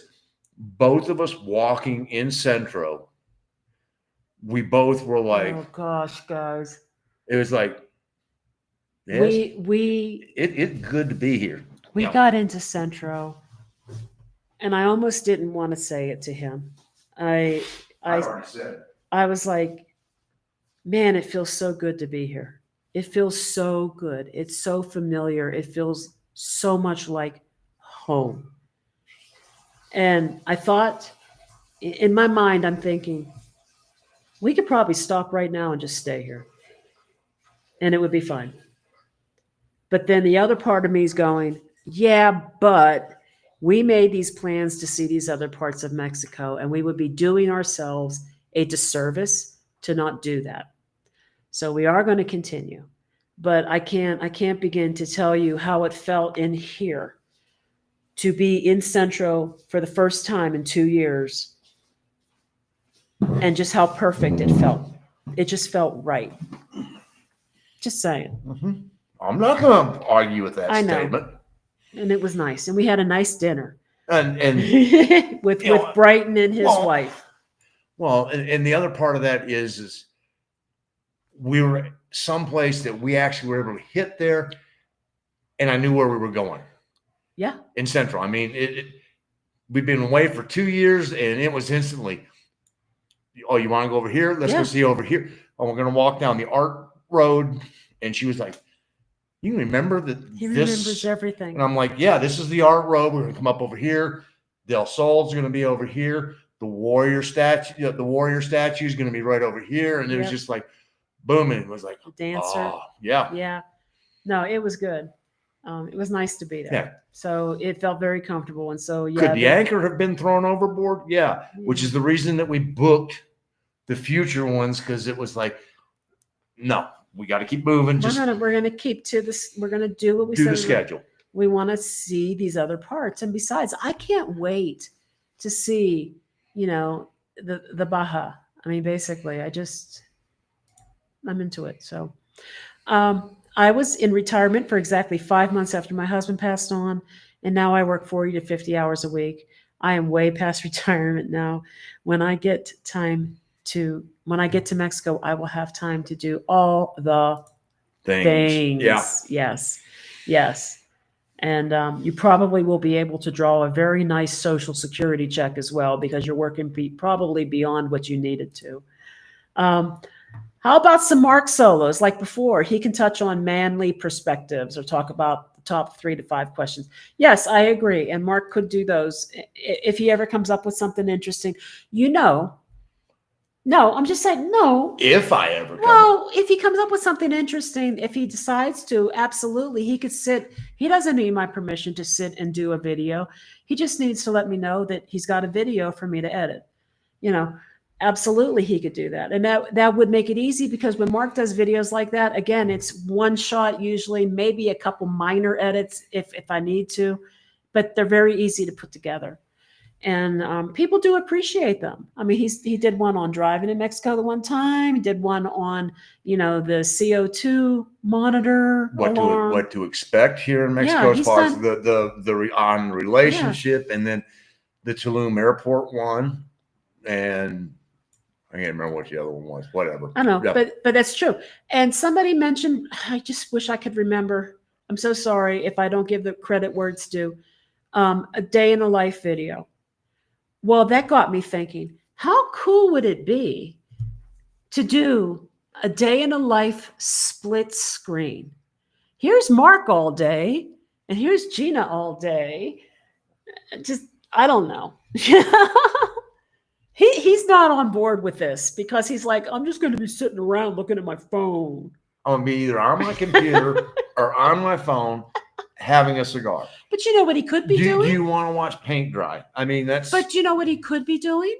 And I'm going to be honest here. Mark is the house mom, or I'm Mr. Mom. He's Mr. Mom. Mark usually does the cooking. Mark does the laundry. Mark does the dishes. I mean, because he's got the time to do it. She married well. I did. Yeah. So why couldn't he show that? Wouldn't that be a uniquely different perspective? Everybody wants to see dishes getting washed and laundry. No, but they don't need to see it in excruciating detail, but just the fact that you're, at the sink for 10 seconds or something. Yeah. Just saying. I don't know. I mean, otherwise it's you at your desk answering the phone, talking. You at your desk answering the phone. Guys, you guys are going to, lighting is working great. Your skin and hair are on point. Well, thank you. That is one of the things that we switched about a year ago. What's that? Was the lighting. Yes. And got these LED we had the old school umbrellas and everything else. And I remember, Mark and Paulette setting it up one time, and Mark's going, he looked at Paulette and goes, and you think it takes me a while to get set up? Because that old lighting kit was a pain in the butt. And so we switched to these primarily because we have the ability to move them up and down as far as brightness, and they're a lot. Did we get rid of those? Yeah, we gave them to I can't remember what her name was now in Tulum, the house, the woman Debbie, or oh, that's right. And she has no use for them, so who knows what she did. Anyway, they're gone. They're gone. We left them with somebody. It was a gift. It was a big lighting kit that took up a lot of space. Yeah, we didn't need it And anymore. now this is an itty bitty little box. I'm bringing my 81-year-old mother with us to the meet and greet, and she's excited to meet everyone. Yeah. All right. Hey, Awesome. 80-year-olds rock. My mom is right now at the beach in North Carolina looking out at the snow.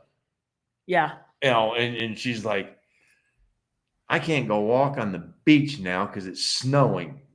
And don't get between my mom and that beach. Oh, she loves that beach. It's her happy place. That's her happy place. And hola, Manny. ¿Cómo está? Welcome to our channel tonight. Hello from Texas. Hello. Nice to have you here tonight. Let's see. Heather, I will watch your channel whenever you drop your videos. You take care of you. Thank you for all the information. Thank you, Heather. We appreciate that. We appreciate And we know sharing. we know you guys. You know, I mean, nobody on here is going to go, I'm leaving because you're not doing a weekly video. No. And Polly, thank you. I appreciate your answer. You know, we really try not to be polarizing. We try to steer clear of politics. No, we really believe that nobody's wrong. That's the problem in the U.S. And nobody's perfect. Nobody's perfect, but everybody has the right to believe what they believe.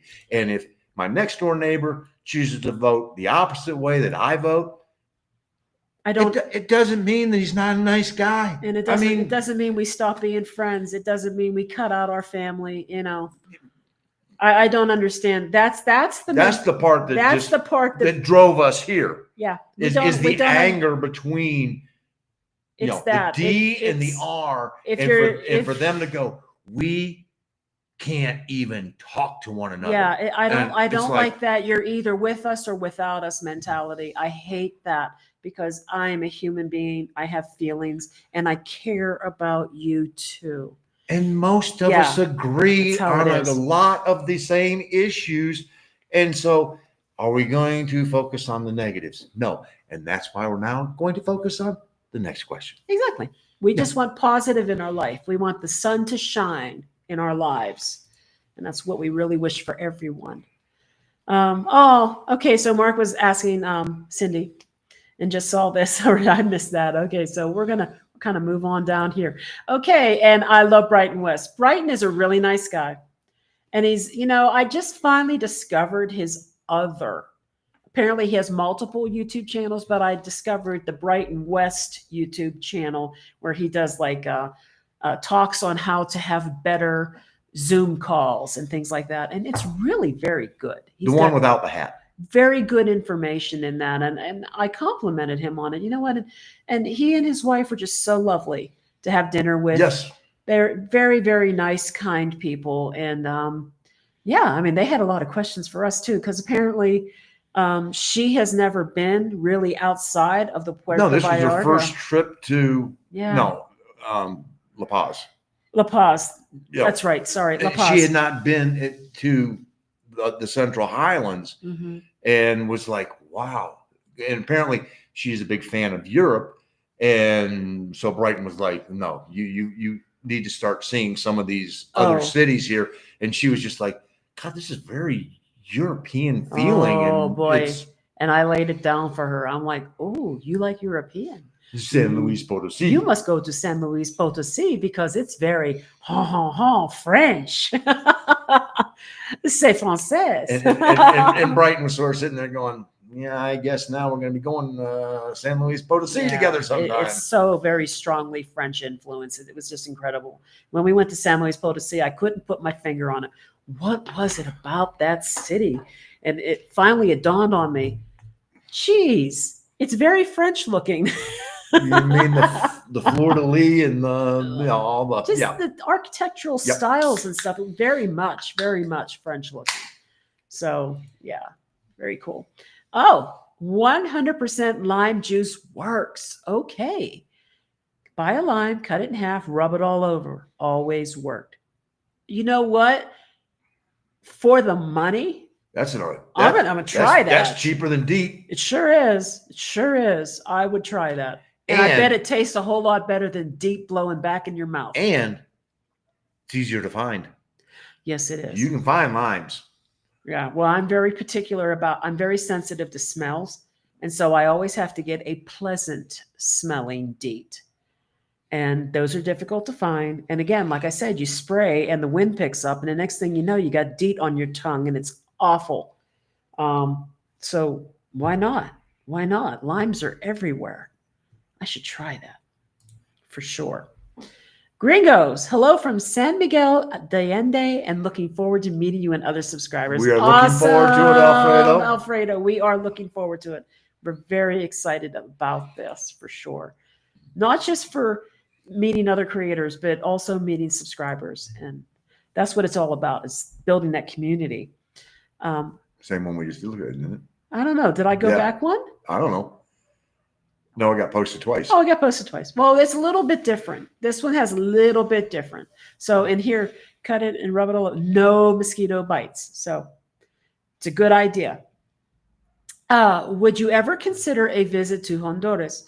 Well, been there. Okay, he has. I have not. I don't know much about Honduras, to be honest. So I don't know what the political climate's like. I don't know what the safety's like. I don't know what the people are like. I know very little about Honduras. I would never discount visiting if everything is kosher. But that's all I can really say. Now, he's been there. So what do you mean, when I was in the Navy, we actually did a diplomatic visit to, I was on a minesweeper. And so we pulled into Tela, Honduras, which I don't know if any of you know where Tela is, but it's a pueblo that happened to have a dock that stuck out far enough to tie up 173 feet, 11-inch long minesweeper to. And, they met us, and this was 1981, something, I think 81. And so long time ago. And they met us on the pier, full military garb, the M50, the AK-47s, the whole 9 yards. But I never had experienced poverty or seen poverty like I did in Honduras. That was eye-opening, and it was interesting, eye-opening, and illuminating. But maybe things have changed. That's what I'm just fixing to say. That's damn near 45 years ago. So everything is subject to change. I could go to Tell now and go, I don't even recognize this place anymore. That's kind of the way Playa del Carmen is 40. What it was 30 years ago is not what it is today.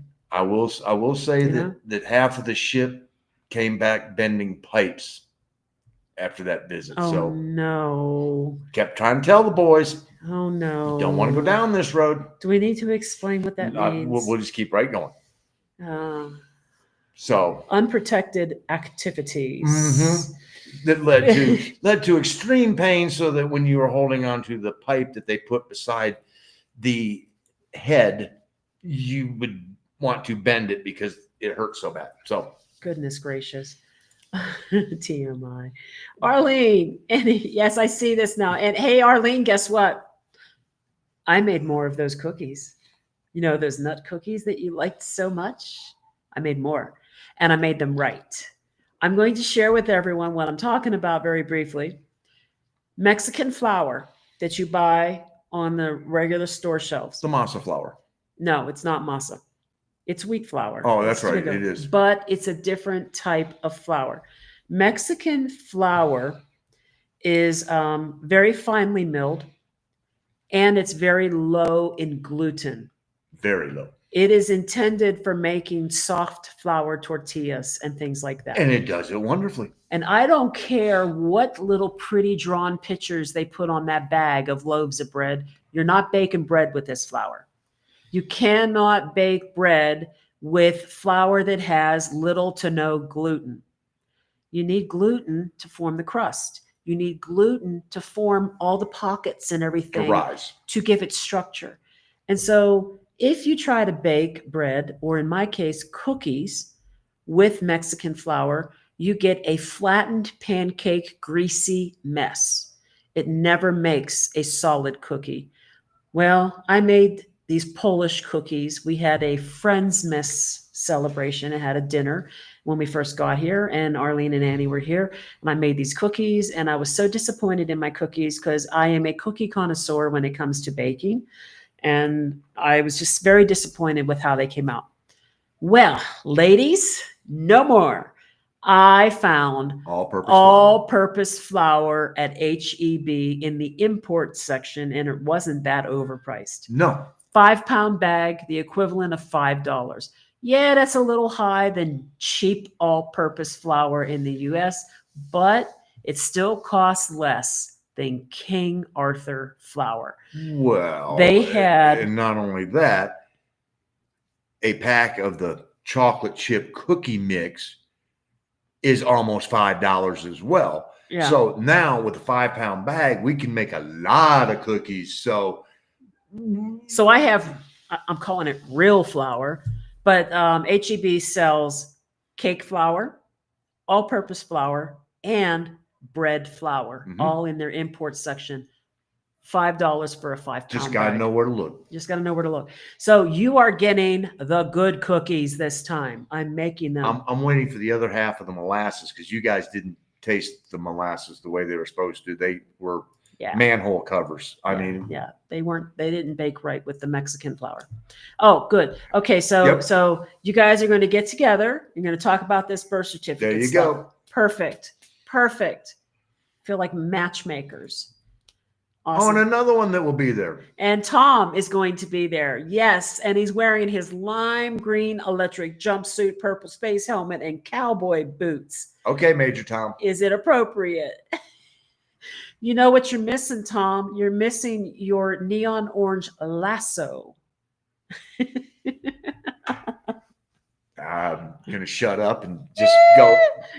There is no dress code. You could come naked if you want to. Just saying. Oh, see, look, house husband. Yes, Cindy, right? So we could do this split screen and, oh, what's Gina doing now? Oh, Gina's on a phone call. And put my headset. Yeah. What's Mark doing right now? Oh, he's doing dishes. I may spend an hour, 2 hours, including dinner. It's not going to be And that kind. I know, but I'm just saying. Like it's like 10 seconds here, 10 seconds there. The majority of my day is boring. We could do it on a day you have Spanish class. What's he doing now? He's talking to Denise, doing his Spanish. Yep. Yeah, I mean, like, I think this could work. I don't know. I don't know. You. If you can figure it out, I'll play along. Split screen. Maximo, hola. Since you have a lot of experience in different parts of Mexico, what is a minimum monthly budget that a couple should have if moving from U.S. to Mexico? Well, it's really kind of a loaded question, Maximo, because it depends on city. It depends on location within that city. Depends a lot upon what lifestyle you want. I mean, that is the biggest, the biggest variable. If you're going, okay, we get this all the time. Why do you guys spend so much on Airbnb? Well, because we need at least 2 bedrooms because we got so much crap that we carry around with us. Yeah. We don't want it all in our bedroom. So we use the second bedroom to fill up and put the boxes and the wicker baskets and all the offshoot stuff goes in the second bedroom so that we have a normal bedroom to us to go, okay, we're not working our way around all this other stuff. She needs a place where she's going to be able to work from. Right. We need a place that's going to give us a secure place to park, be it inside like a gated community or, a garage or a pull-in or some type of thing like that where we're safely have our vehicle in there. And then the thing that really changes all Mhm. is we want a king bed. The king bed is the killer. And That you know, breaks it most of the time. we just got done looking at Manzanillo and booking there, and plenty of places Lots of places. all over the place, and affordable. But King bed gone, gone, gone, gone, gone, gone, gone, gone, because double beds are You know, very, very, very common here.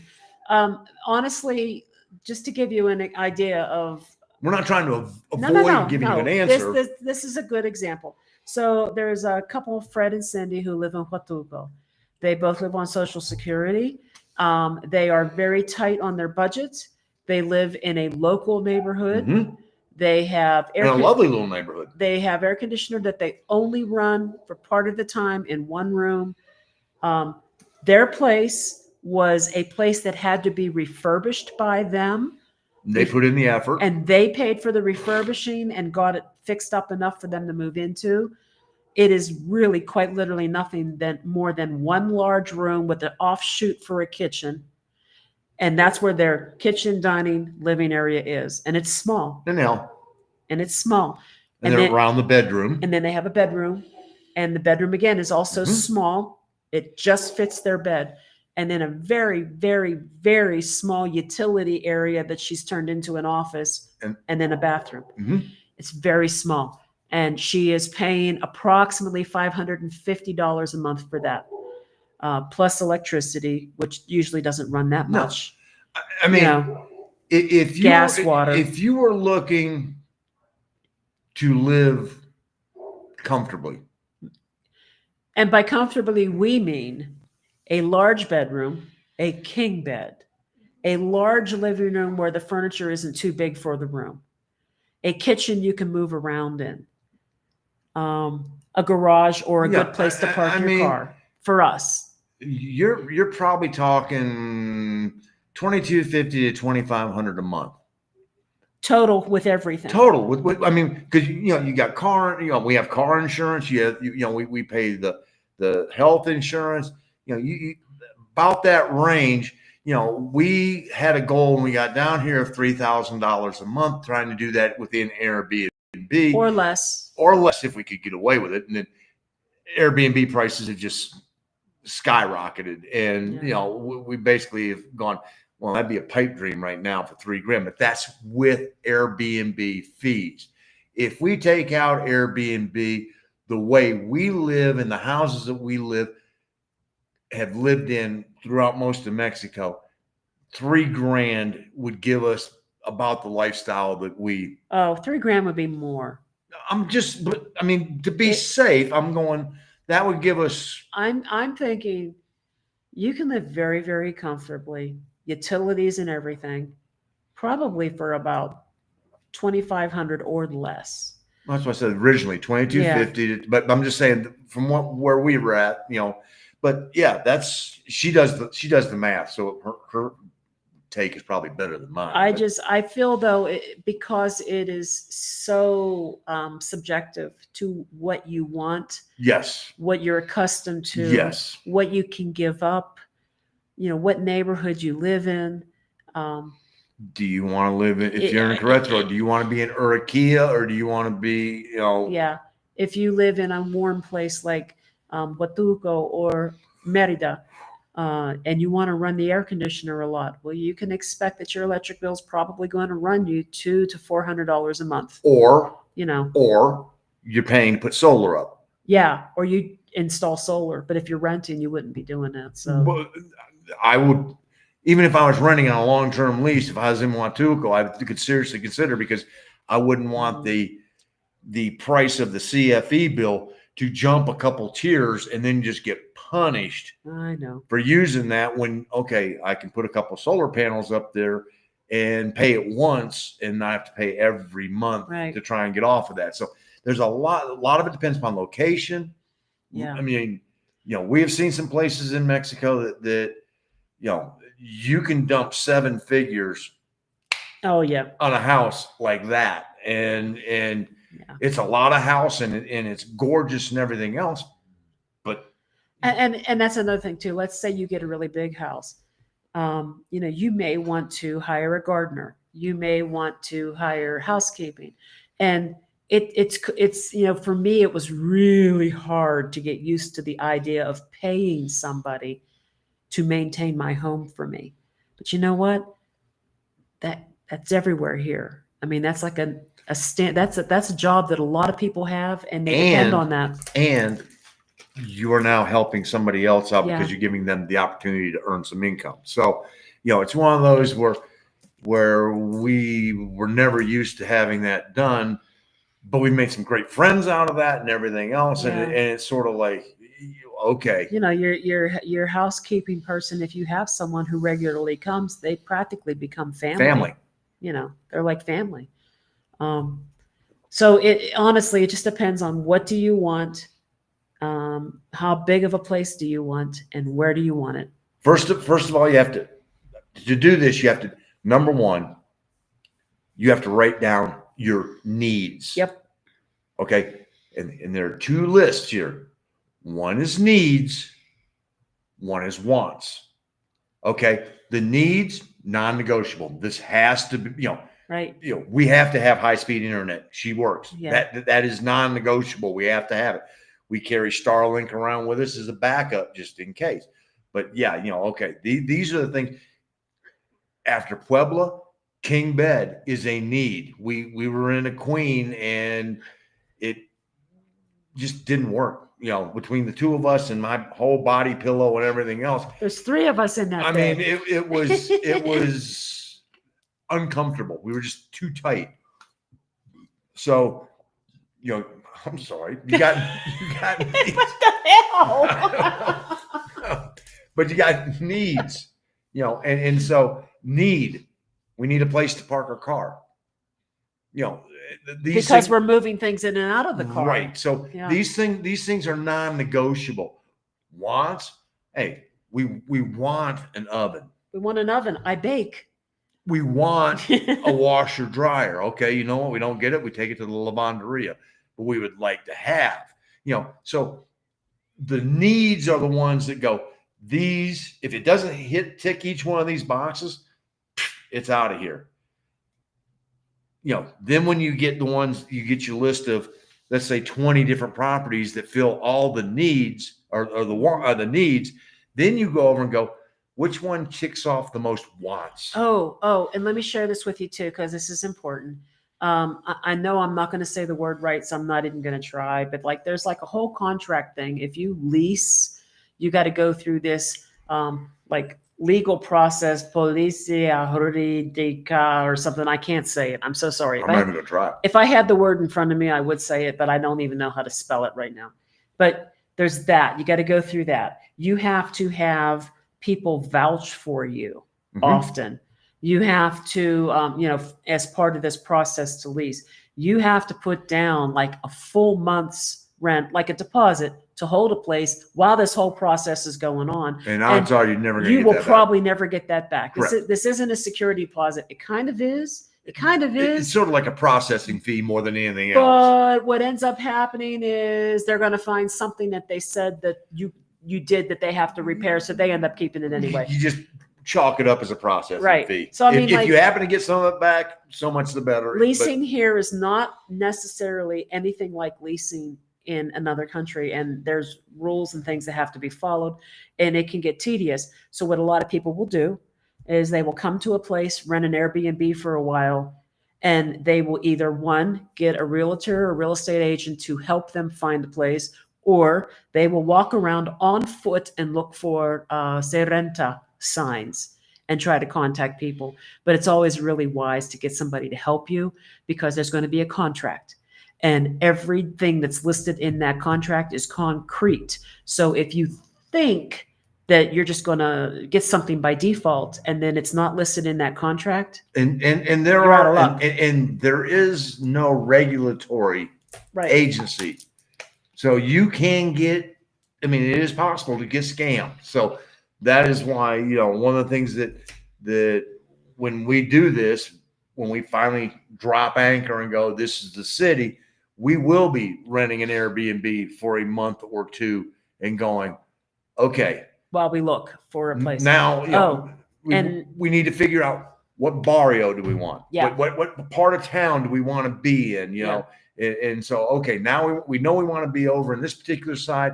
Now let's find somebody to help work with us that's going to be in looking out for our best interest, as far as the lease and everything else, and help us navigate us through all that. So I was thinking of something and it just kind of left. I'm sorry. It came and it left, but it has something to do with this. Oh, yeah. Most places are not furnished. That includes no refrigerator. So, if you do lease a place, you're probably going to have to buy a refrigerator, or maybe you can rent one. I think it's just easier to just go buy one. I would say, yeah. Things like that. It's a little, yeah. So most places are not furnished. Yes, you can find furnished, and you will pay more if it's furnished.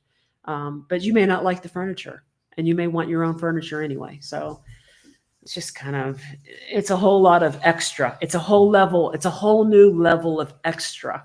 That's what I like to say. I know we went on way too long for that. Sorry. Hey, Julie, we'll see you Saturday. We're looking forward to it, honey. And Alfredo. We did cover it, Alfredo, but here's the thing. I don't want to list the address in this video or chat. So it's mostly because I started thinking about how this video is going to be up for a while, and it potentially infringes on the privacy of any future guests of that Airbnb. So I probably shouldn't do it. So what I did is I did put the address on the Facebook event page, and I'm going to take it down Sunday after the event. If you are not on Facebook and you don't want to have to go deal with that, that's fine. If you go to our website at gringosrus.com, go to the contact page, shoot us an email, and I will email you that address. Yep. Okay. Oh, and Brighton also does Amazon product reviews. I know. I said to him, "Hey, I saw your other channel today." And he laughed. He goes, "Which one?" I'm like, "How many do you have?" So, oh goodness, too many. Yes. How can I receive my SSI in Mexico if I decide to live there? But he's getting his. But I was born in Mexico and raised in the U.S. I'm from Los Altos, Jalisco. My wife is from Colima. You guys know Mexico. Thank you. Yes. Okay. So what you can do, we set up we have a traveling mailbox address that is in South Dakota. Yeah. And the reason we chose South Dakota was for a couple of reasons. Number one, they were one of 9 states that do not require that we bring the car back every year to get an inspection, because that's a haul. So we just had, we're done with it. No more inspections. Number 2, no state income tax. Nope. No inheritance tax, no pension tax. So it was a tax benefit as well. And once we set up that address there, we got our South Dakota driver's license, registered the car there in South Dakota. Then we did the change of address with Charles Schwab, and they, we now, as far as Charles Schwab goes, we're South Dakota residents. We're in South Dakota, and so then we get direct deposit. Direct deposit from SSI right into Charles Schwab, and then when I need to, if I need to, I will transfer monies from Charles Schwab through Wise and get pesos that way, that I can actually, like right now, we're paying the host of this place. We just send him pesos directly to his Wise account, like we're paying rent. Okay. Until we get a Mexican bank account, which is on our list. Yeah, of we're things working to on do here in. So let's say that you don't want to go and get a traveling mailbox type thing, or a mail forwarding type thing.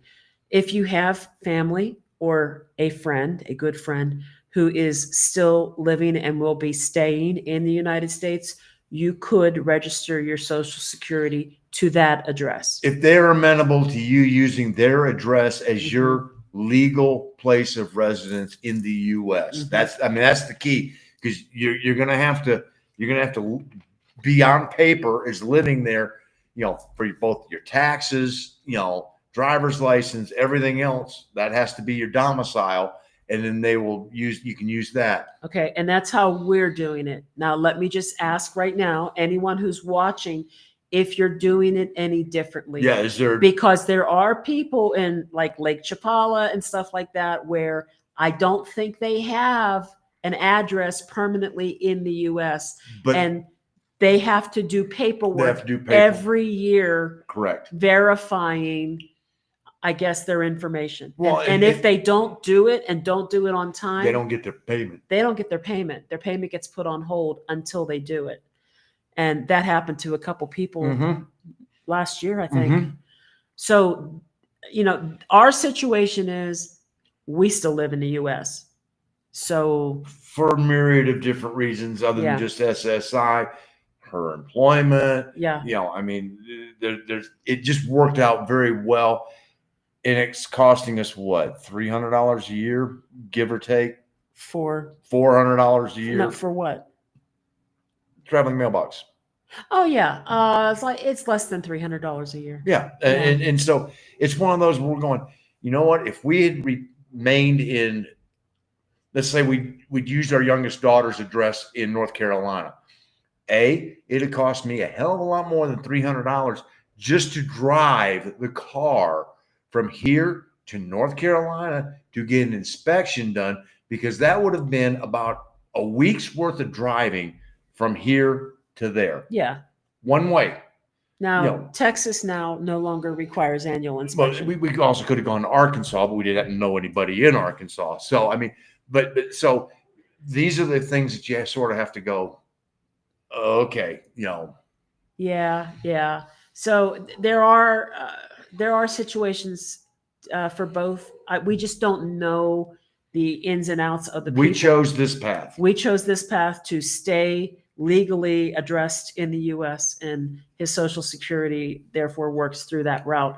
But there are people who have been living in Mexico for many years, and they do get their Social Security here, but they have to file some kind of paperwork, a form every year. It basically says that, yes, I'm still alive, and yes, I'm still eligible, and I'm still living here. Yeah. So it all depends on which way you want to go. We look at it and go, my SSI check is the little one compared to her paycheck. So it's like, and she needs a U.S. address. So yeah, I do. It is what it is. Yeah. I hope that was helpful. Sometimes we talk in circles. I feel bad. Hi, Stephen. Good question here. If I have a pacemaker, can I live in Huatuco, or is there a concern about Mexico healthcare? Honestly, so Mark hasn't had to deal with Mexico healthcare. I have. I had a broken arm. We were in a place where we did get Gringo priced. But still better than U.S. prices. It was still better than U.S. prices at the time that happened. We were in Playa del Carmen area, and we went to a private hospital. I had the most amazing care. The most amazing care. In fact, they probably went above and beyond and did more than they really needed to, because then 4 weeks later, we were in Tuxtla Gutierrez, and I went to an orthopedic doctor to have him do a follow-up. And he was much more affordable, and he felt that what they did was overkill.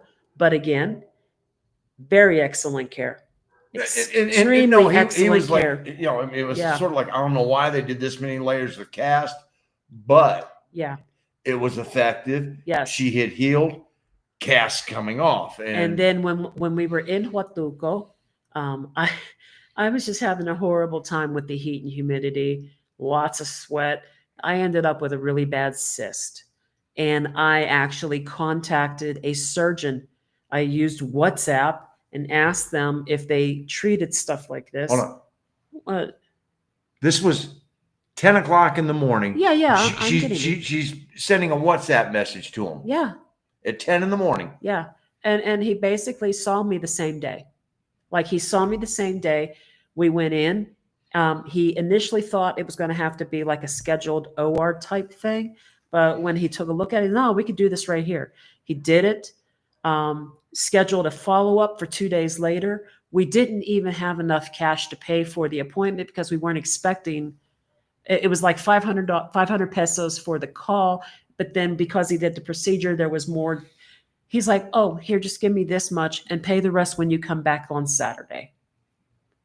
And it was good care, quick care, no waiting, no insurance companies, no pre-approvals, none of that BS. No phone calls to anybody. It was, Yeah. Do you want me to take care of this? Yes. Yes. Okay. Now, And he just starts pulling out the stuff. And what you need to know, and I will swear up and down that everybody should do this. You should have a credit card or a savings account that has a minimum of $5,000 in it. Minimum. Because when you have emergency care, it wouldn't matter if somebody's got to pay for it. If you were about to die, if you can't give them a deposit to pay for your care, they're not going to treat you. Nope. They will not do it. They may do enough to stabilize you, and then you're out the door. So, you just have to have the money to pay them up front. That's what it comes down to. You got to pay them. Think about it this way. We were paying almost $1,000 a month. In the U.S. $600 a month for medical insurance. I thought that was $600 to pay. No. Oh. Give me a minute. Give me a minute. It was almost $400 to pay. So $800 a month. So right now we pay $273 for catastrophic insurance. No, $360. Okay, $360. I do all the money. She does the money. I'm the budget person. Right. So there's an extra $450, give or take, every month versus what we were paying in the U.S. And so if you were to pay yourself that extra $450 a month for 2 years, put it into an interest-bearing account with a debit card, in 2 years, you're going to have over $10,000 in that account. You're now covered when you walk into an emergency room. Yeah. That's the only downside is that you have to pay your bill. Yeah, I mean, up front. So that But here's the upside: when you pay your bill, you don't have a bill coming from the emergency room physicians 2 months later. The radiologist who looked at your X-rays, the anesthesiologist, all these bills trickling in 2 months later that insurance may or may not have processed yet, and all that other garbage. No, you walk out the door, you're done. You're done. Your bill's paid. Yep. But if you pay yourself, in a couple of years, you got a nice little nest egg that's sitting right there that you don't touch for anything more than going to medical emergency, and here, this will cover it. Boom. Yeah, I mean, like when I had the broken arm, they did X-rays, they did CT, they did the nursing care. I had other issues too. They had to clean a wound that was on my foot. All this stuff that was related. They had to treat me. He passed out. I mean, he literally passed out and fainted. We don't know why. His blood pressure dropped. Did they charge us for the fact that they sat there and monitored his blood pressure for an hour? They never charged him anything to monitor him. So, so I had all that done. Then they decided that they were going to have to, reset the bone and put a cast on. Did I want to do it awake or under anesthesia? I'm looking at them going, no, anesthesia, please. So after they got done doing her toe, yeah, I already knew the answer because it was like, oh, the toe hurts so bad. She was like, hurts. No. And it was like, no, do you want us to set the bone? And she was like, hell no. Put me to You're sleep. You're putting me out. So then they had to call an anesthesiologist in. The specialist. They had to call the specialist, the orthopedic specialist. They put me in an operating room. All this stuff. I walked out of that hospital that day, all the treatment, the pain medications, everything. They even chased us down as we were driving out because they forgot to give us one of the meds. And the nurse comes running out as we were driving across the front, waving, stop. And we're like, oh, stop. And all of that was $5,000. And by most accounts, we were charged almost double what other places in Mexico would charge. Maya. But it's Riviera Maya. They can get away with it there. But the thing is we do have this catastrophic insurance, and just about all of it was reimbursed. And fortunately, Yeah. it took forever for them to reimburse us. It's not their fault. No, that wasn't where I was going. Oh, yeah. When we paid it, the peso was down here. And by the time it got time to do the reimbursement, the peso was up here. Yeah. And so that difference almost paid for our deductible. I mean, it was almost that much. Where I was going with the hospital and the emergency room is the fact that I was looking at the name brands on the hospital beds, on the IV drip, on the machine, the actual CT machine. I even looked at the name brand of the computer system they were using to load and read the CT. I'm familiar with these brands. These were all brands that are used throughout Europe and the United States. Yeah, it was everything was first rate. Very good quality facilities and instrumentation and all the ancillaries. It was very good. And when I went to the follow-up orthopedics office, you know, what was amazing about that is that he wanted me to get a follow-up x-ray just to verify that everything was good. We went before he removed the cast. He had a feeling, but he was like, "Yeah, let's make sure that's healed before we." So we went next door to his building, walked in, showed them the order. They want paid. This $35. Gave them the money. They did the x-ray. We sat down in a waiting area, figuring it's going to take a little while.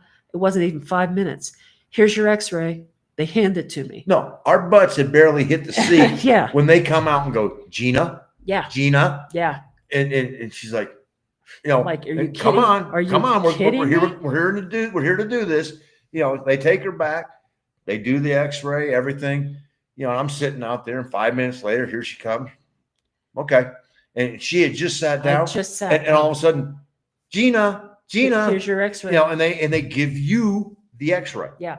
So we were at the radiology facility for maybe a total of 10 to 15 minutes. About 15 minutes We total. are going back to the office, and he's already got an electronic version of the x-ray that I'm holding in my hand. That version On his was for screen. us. The actual film was ours to keep. He didn't need it. He already had it on the screen, looking at it going, yeah, you're healed. But you know, you actually broke another one over here, but that's healed as well, that they didn't fix. I mean, he's pointing out the whole thing, and it was quick, efficient. I needed a brace. Doctors here, they don't carry medical supplies in their office. They send you to a medical supply store to get what you need. So then we're booking it across town, trying to get to this medical supply store before they close, so I could get a brace. Everything is very efficient. It's done that way to keep your costs down. And it makes sense to me. Because if you were to get a brace from your orthopedic doctor's office, he's going to charge you some exorbitant amount of money, and maybe that's because that's how much it cost him. No, but there's about 5 layers of hands in between. I know. Between the manufacturer and the doctor, there's 5 different people in there going, I get a cut, I get a cut, I get a cut. Here it's just, it goes to the store. If you ever listen to Ernie Baca on Retired Life Mexico No Bull, he will tell you the story. Sometimes he'll bring it up, where he had cancer in his neck, and he had an appointment to be seen in the U.S., but it was going to take weeks to months to get in. Like, they schedule it. You got to do the referral. You're going to go see this person over here. And it takes weeks to get your appointment. He came down here and they started bothering him again. They scheduled him for surgery, and it wasn't even a week. His wife went, we're going to the doctor. Yeah. And he was like, I'm already booked. And he goes, no, here. Yeah. And, you know, he was in. The next morning, he's under the knife. And, you know, I mean, it was like, you know, so they were able to see him, test him, read the test, schedule him for surgery, and save his life. Okay. That's all he did. So you want to go get labs done? Just go get them done. We do every year. Go to a lab and say, I want to get this panel, whatever. Pay for it. We did the highest panel last year in Progresso. Yeah. and it cost us $65 each. And it was a set of tests that go above and beyond Yeah. what the normal U.S. doctor. This would have been $1,000 worth of labs in the United States. And we had the results that afternoon. That afternoon, they emailed them to us. Yep. And that's another cool thing about medicine in Mexico. Not only is it good, but You're responsible for your own. they send data. everything to you. They send it to you. I still have a disc with my CT scan on it. I have all my X-ray films. I mean, think about this. Yeah.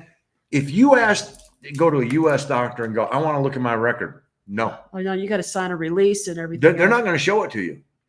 And then if you go, well, I'm going to see this specialist. Well, we need you to sign this release and this release and this release so we can release your records to them. Can't show them to you. Here, they're yours. They're yours. That's sort of not totally true. You can go to a doctor's office or a hospital and you can sign a release to have a copy of your records given to you. Because we have seen people, I've seen people who travel with their own. and they travel with their records with them. But the point is in Mexico, healthcare is quick and it's your responsibility and to efficient. keep track of your own stuff. U.S., it's Yeah. it's night and day because the bureaucracies that are involved in the U.S. versus a one-on-one relationship between you and a doctor. Yeah, it's true. But it is very efficient, affordable, very good care. You would not be disappointed. The caveat is you must pay up front. And Huatuco, that is going to be a booming enclave because it's it's a city that has been planned and designed by the Mexican government, and it's going to become the next Tulum. So, yeah, you're going to get good health care there. They already put the airport in and everything else. Mark and Paulette, there are so many reasons why we love living in San Luis Potosi. It's a cool place. Churros. It's only the churros. That's all he cares about, right? I haven't had a good churro since then. All right. So let me tell you now, Sleepy Joe, let me tell you.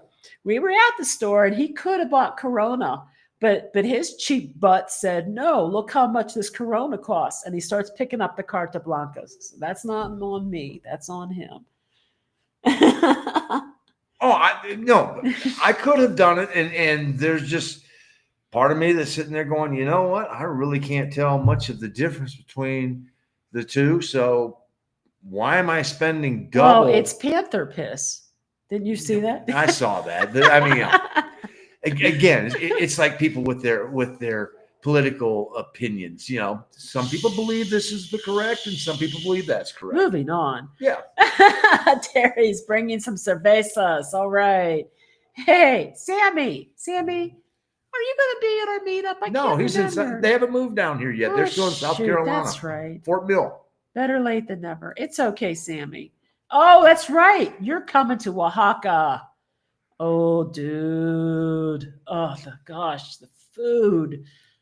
Food in Oaxaca is just amazing. Las Abuelitas. That's all I can say is if you're going to go to Oaxaca, you owe yourself one meal, be it lunch, be it dinner. Yep. Las Abuelitas. It's. Here we go. Can't wait to have some of the cookies you made last time. Ooh, no, they're going to be better this time. They're better because these are like the real light and fluffy and flaky like pastry with a crystallized granular sugar coating on the top. Oh gosh, what are the cookies kind of like the brownies we ate in our late teens? Just saying. No, they aren't green. No green cookies. Sorry, Tom. She's still employed and has to get tested. And well, no, I got tested. But you never know if something were to. I'm just saying, and I don't partake. So you know what? The way I'm running that boat, they ain't going to test me for anything. You guys, ooh. I have fast become at the top of the list. And anytime I manage. Let's put it this way. When they decide it's time to start tapering down this program, she's going to be the last one to go. Just saying. I, And that's I regularly get not to be unexpected. consultations from my manager about how to run things and do things. And I'm like, why is he calling me and asking me this? He's my boss. So I don't know. It's all good. She's that good. No, I don't like to brag. I am really good though at what I do. I know you are. I'm good. Yeah. You know, I don't know what to say. No, there ain't gonna be no edibles in San Miguel. Where your head is. Sorry, guys. Yes. Just Tom and Terry and I can already see. Oh Lord. We're gonna have to just deal with popping the top, squeeze the lime, and Leaving so much last minute. Okay, Tom, look, all we need you to do is come down here because we got your $250,000 sunglasses down here. that's right. So- The $10,000 Walmart sunglasses are sitting right over here waiting to go back on your head. Sammy, I know about that third person in bed. I call him Alfred. My wife can't sleep without that body pillow. It ain't me, man. It's him. It's me. He's got hip issues. And so And knee issues. I mean, Yeah. I played college football and my knees are bad. And if I try and sleep without a pillow between them, no. yeah. I get up in the morning and she's like, "Ooh." Okay, but we got to share this now because this is funny. I think when I bought these mattress toppers, these foam toppers before, I think we got 2 or 3 inch. I think we must have got 3-inch ones or something. I don't know. And I've bought this brand before too. Yep. Lucid. And this is a 4-inch topper. Now, I don't know what it is, but boy, when you get in on top of this topper, you sink.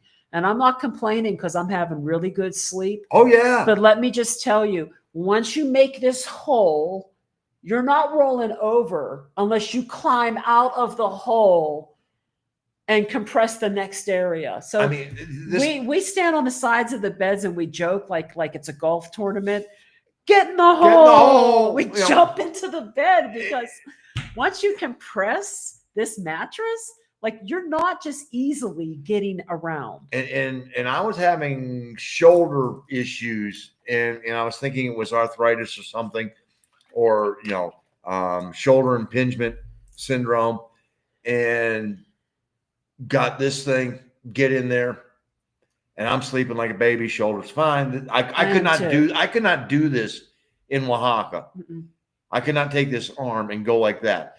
And now I can do it and it doesn't hurt. And so I guess the toppers made a difference, but God, if I try and roll over in the middle of the night, I literally have to go uphill. You have to climb up the hill out of the hole to roll over. And then you have to sort of lay there and wait for the hole to come back up where you were at. And it's like, I mean, it cradles you like a baby, but boy, it's rough getting in and out. and I will say this, you got to make sure you don't put the pillow under the shoulder, because the pillow goes down and then it puts your head at a really bad angle. So you got to put the pillow, stop at the thing. Look, Alice B. Tokla's brownies, huh? What are y'all talking about? Brownies. I love brownies. Magic brownies. I've never had them. Okay. Maximo, you mentioned San Luis Potosi is a bit European looking. Have you been to Zacatecas? No, we have not. We have. We've driven through Zacatecas. Yeah, but we didn't really. No, we have not been there. I don't consider us being there. We haven't seen anything of it. So and Zacatecas is a little further north than is in our accepted range. I mean, there's been a couple things that have sort of occurred at Zacatecas that you had the three young people that came down and for Christmas, I think it was last year, and they found them buried in a shallow grave beside the side of the road, and don't know what that had to do. I mean, but they were from the U.S. and it's just getting a little close to that particular element. Then, okay, so we were saying, what other Mexican city would you consider to have a European look that we've been to? Because I know that there's definitely parts of Mexico City that that do, We haven't been there yet. but we haven't been there. What other- Merida? Parts of Merida, yeah, parts of Merida. It really goes to the churches, because the churches sort of set the tone. I would agree with that, but the edge that San Luis Potosi has is that there's actually buildings with French themes. No, I know, but in the San Luis churches, Potosi. the churches sort of set the theme for the city. Sure. I mean, Oaxaca, you had the Gothic church there in Centro. And I didn't feel that Oaxaca had a European. No, feel. it didn't. No. But it had that thick Gothic. I mean, that just the Metropolitan Church. But yet, the cathedral in Puebla was very French, and you had a very French feeling in Puebla. And that's true. Yeah, there was some Frenchiness going on in Puebla, but still was not as much. Not as much. No, not as much. But, Not as much as we're San asking Luis. which ones we feel it in, and Puebla had that French feel. Or just European feel. Yeah, Huatulco's Mexican. I mean, that's Oaxaca is also Mexican. Very Mexican. Most of Merida is very Mexican. There are parts that are not. There was intention, I believe, for a Paseo de Montejo, I think it is. Montejo, yep. Intentionally To almost be like a to look like the Champs-Élysées. Champs-Élysées. So I think there was intention to have some European influence look there.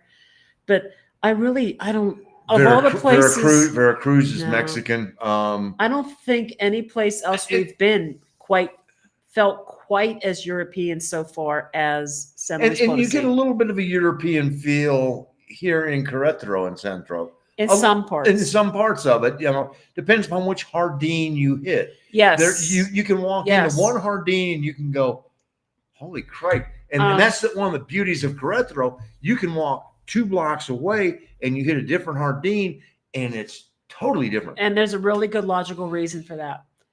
When Querétaro was occupied by the Spanish, they actually left part of it alone. And so part of Querétaro still follows the streets and the layout design as it was for the people who were here.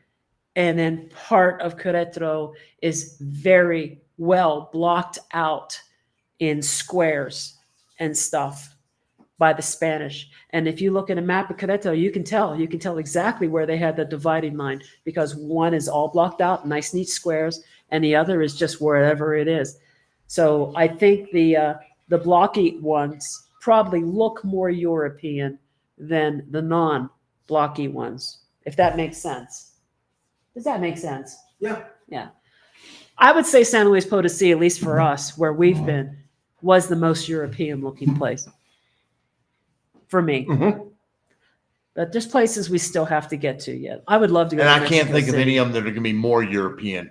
Well, Mexico City, maybe. No, I'm talking about the places we're going Oh, on, yeah, on yeah. our list. I can't see any of them that I are don't going to think so go. either. That are going to go, oh, we're more European than San Luis Potosi. So Don't see that. traveling mailbox. Yes, Tom. I think it's worth the $19 a month, but I agree. can you withdraw cash from Wise, or do you just Wise to Wise? There's something going on with Wise. I heard that eventually those debit cards are not going to work anymore. And to be honest, I've had that account for 3 years and never once Have we used the card? have we used that card. The reason I don't use the card is because the amount they let you withdraw without additional fees is really not very much. It's like maybe $100. We deal with it on Schwab and just go to, all right. Right. I had this conversation with Annie Vett today.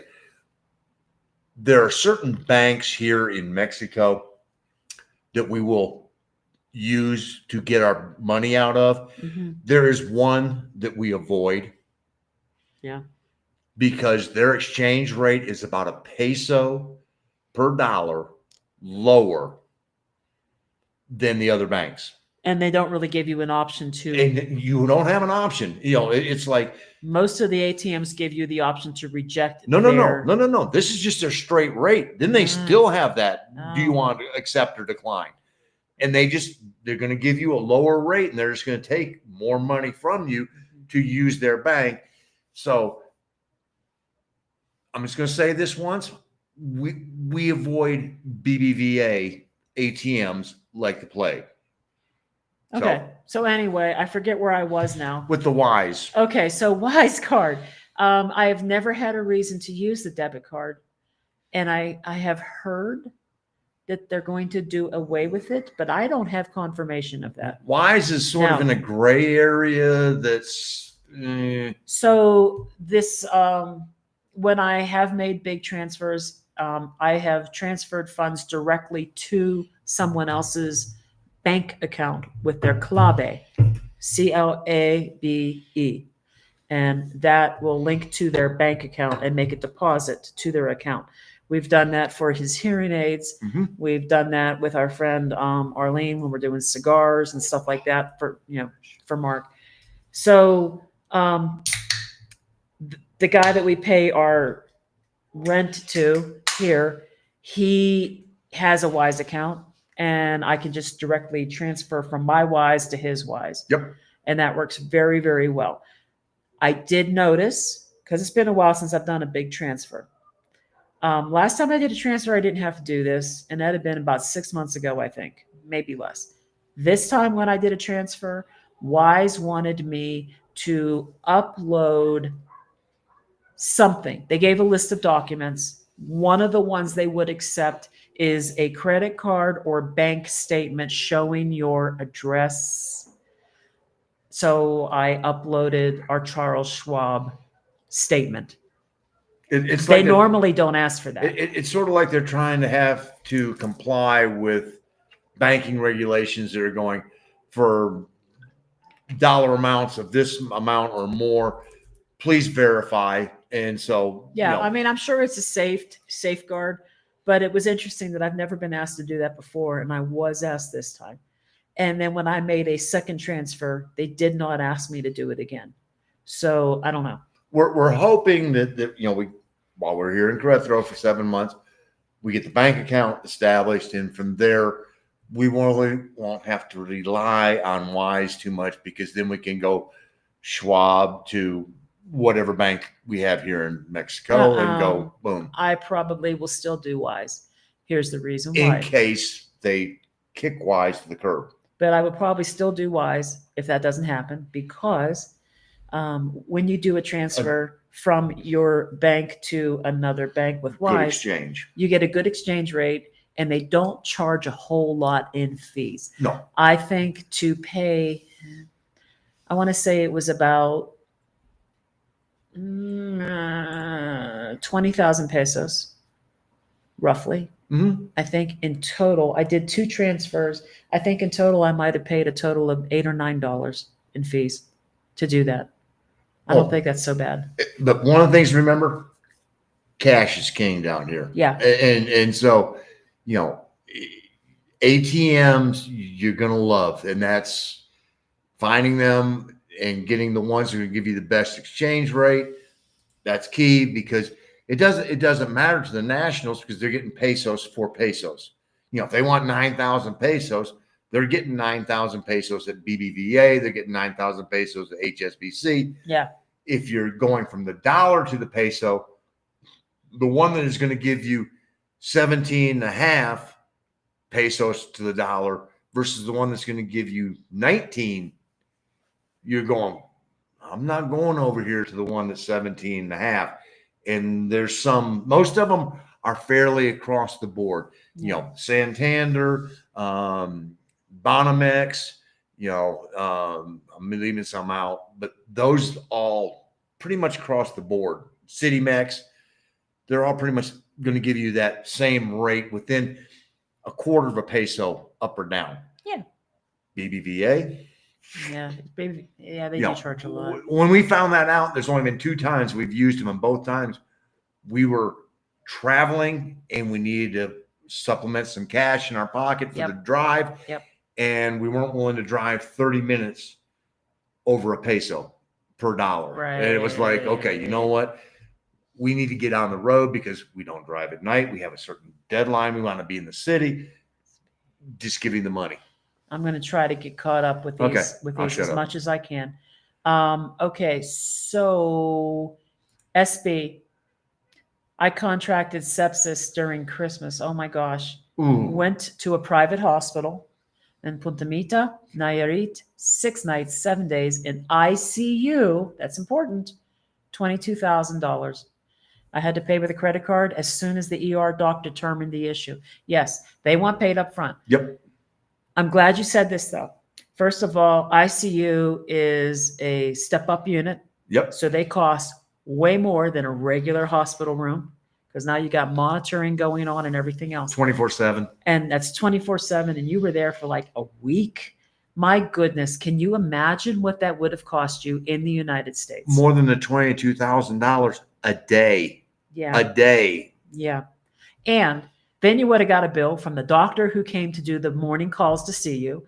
And then you would have got a bill for any kind of special lab tests separate, that they did. It's not all part of the hospital. No, because you got the room and bed bill, you got the lab bill, you got radiology bill, you got telemetry bill, the doctor bill. Oh, it's and it goes on and on and on. 22,000. Yeah, that's a lot. That is a huge hit to a lot of people, and it would be very painful to have to pay that it'd be bill. painful to anybody. I mean, It sure would, which is why we say pay yourself. put that money in there. Pretend that you're paying some stupid ass United States insurance company rate. Pay yourself.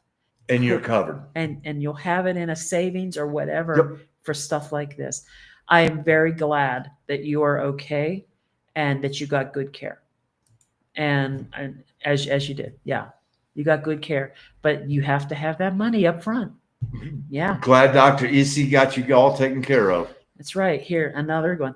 Mexico is good for healthcare. It certainly is. Some of the best care I have seen anywhere. You just have to remember. Yeah. It's a different way of doing it. You got to pay up front. Yes. And again, both Arlene and SB are confirming here. You get personal service. You are speaking one-on-one with this doctor. You're not going through referrals. Yeah. You're not getting pre-screened by a nurse or somebody else who's taken notes that the doctor reads for 5 minutes before they see you. You are FaceTime with this doctor. I mean, when we went to the orthopedic specialist in Tuxtla Gutierrez, there were 4 doctors in this suite. There was two people there checking them in, receptionists. Mm-hmm. When you walked in, it was the doctor. There wasn't a nurse.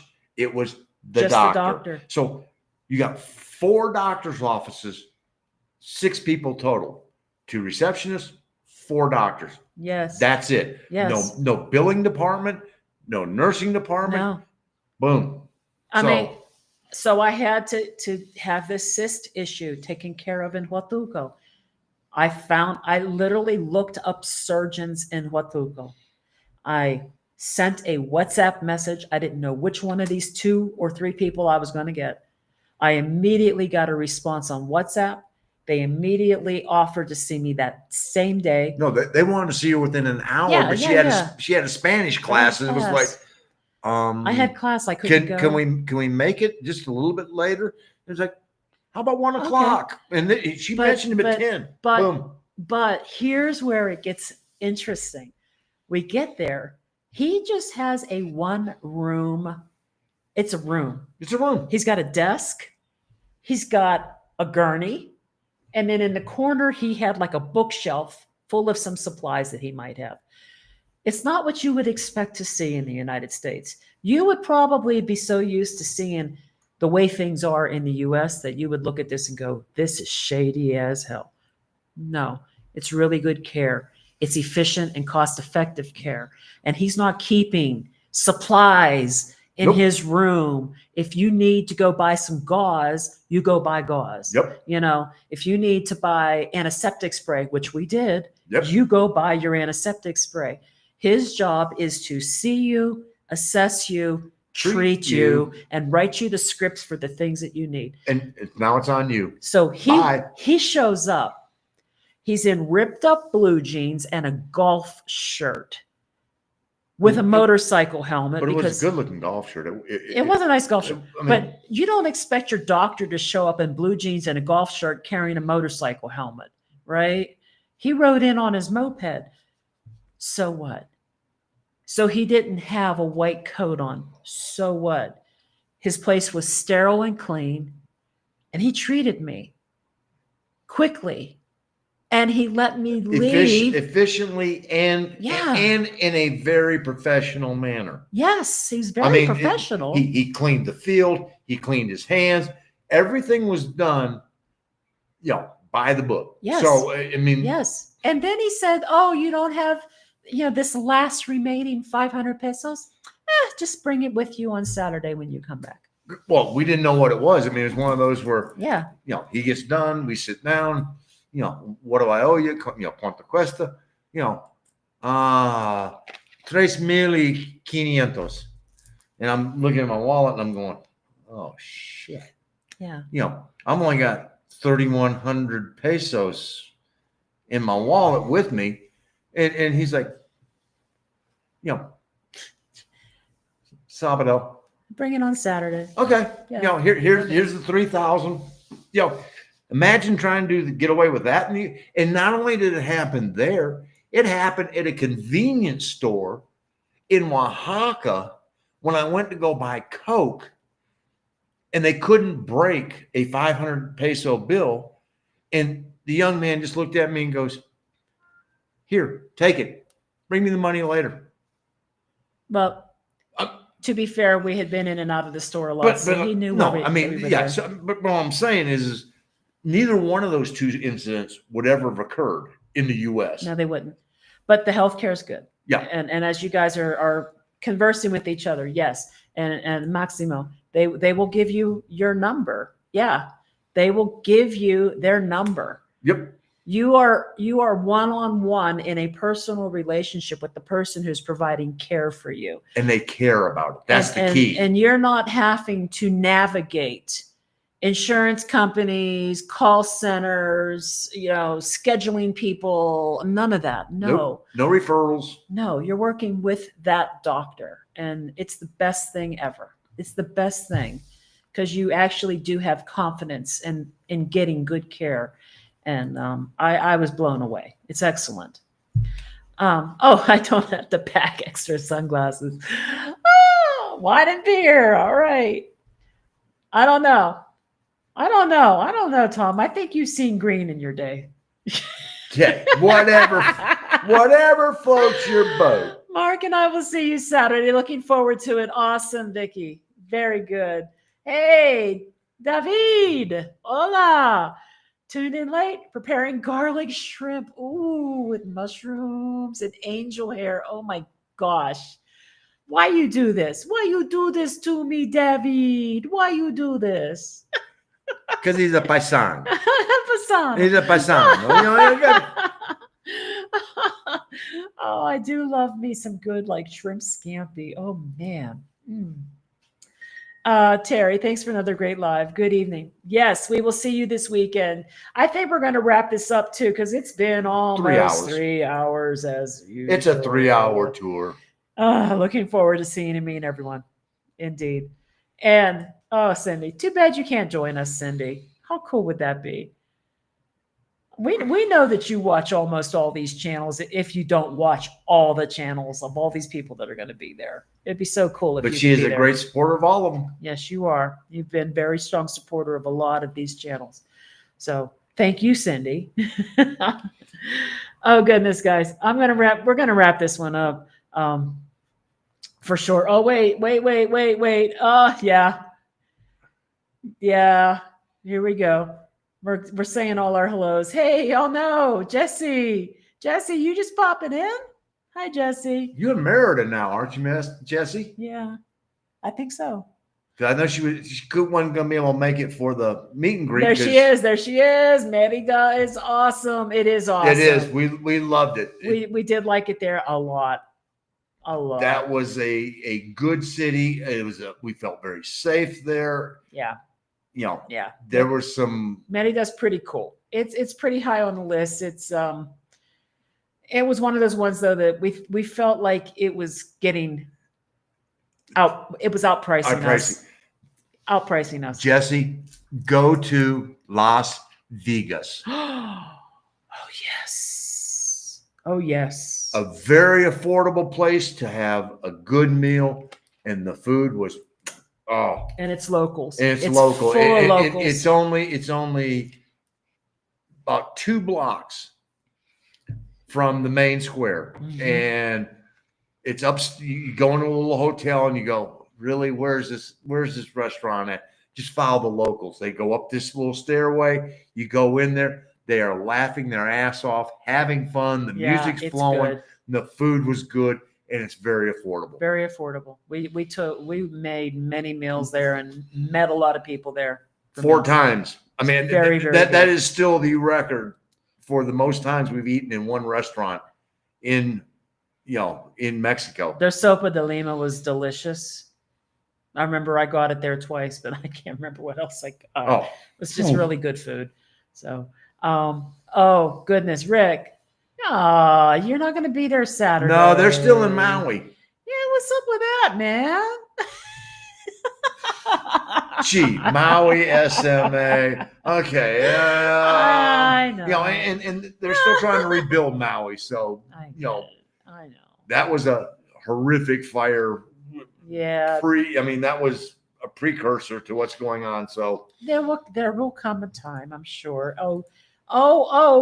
Jesse. Oh, Jesse, they're wearing their puffer jackets because you haven't seen summer yet. Jesse, when we first got here, I'll be right back. We're going out, Christmas and New Year's with friends of ours, and they're wearing puffy jackets, and I'm wearing a very light windbreaker. 2 years later, we come back. We're here. I'm wearing a Carolina hoodie with my heaviest jacket on over top of it. So the blood thins quickly. I mean, what I used to think was comfortable no longer is. So you are so welcome, Debbie.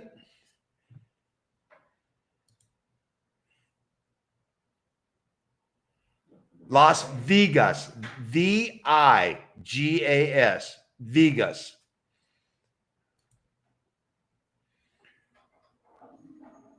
That's all right, Bruno. Sometimes twice the speed cuts out all of our bullshit. So nothing wrong with that. Oh goodness, was he driving okay? Did he make this work out? Oh gosh. Hey Annie, yes, goodbye, good night. We're gonna see you guys this weekend. See you Friday. Oh no, Rick, stuck in this. Really? Yeah. I mean, Maui. Yeah. Oh gosh. Hopefully, first of all, you guys came out of it okay. And second of all, hopefully they are starting to rebuild that, because Lahaina was a very unique town. I know you've never seen it, but it's one of the uniquer places in the U.S. Cool. I will look it up.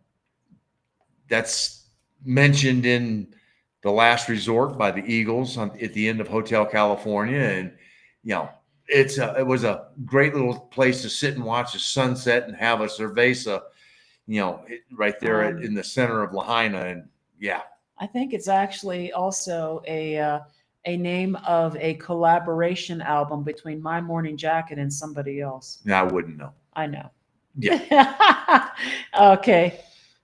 Mahalo. All right, guys. Yeah, we're wrapping it up. It's been almost 3 hours, and I have to go check on my tickets and see if there's anything going on. And I gotta edit. Yes. Good night to you, Heather. And awesome. We're glad that you were here. Yes, we are. Thank you. And Rick is missing Lahaina even. All right. Thank you, guys. if you can come Saturday, we would love to see you. Those of you who are going to be there, You know. we are looking forward to it. We're going to Yeah. have a blast. Yep. And it's interesting. I told Arlene and Annie Beck, I happened to see them today. You know, we're as excited to meet all of you Yes. because you guys all sort of feel like you know us because you see us. Yeah. We don't see you. And so that's the part that's really going to be fun for us because we're sitting there going, we're going to get to see all these people. I know. And put faces to names. And so, yeah, Fun, don't fun think times. it's a one-way street. It's No, like fun no. times, and in a great city too. Yeah. San Miguel de Allende really is a beautiful place. So, all right. Thank you so much for tuning in tonight. I am definitely trying my very, very, very bestest to put a Puebla video out for Saturday. When it drops, it drops. I'm trying really hard. I'm trying really hard. So we will see you again live in 2 weeks on a Wednesday night at 6 Central. Dos semanas. For sure. Thank you, guys. Hope you have a wonderful week and weekend. Yes.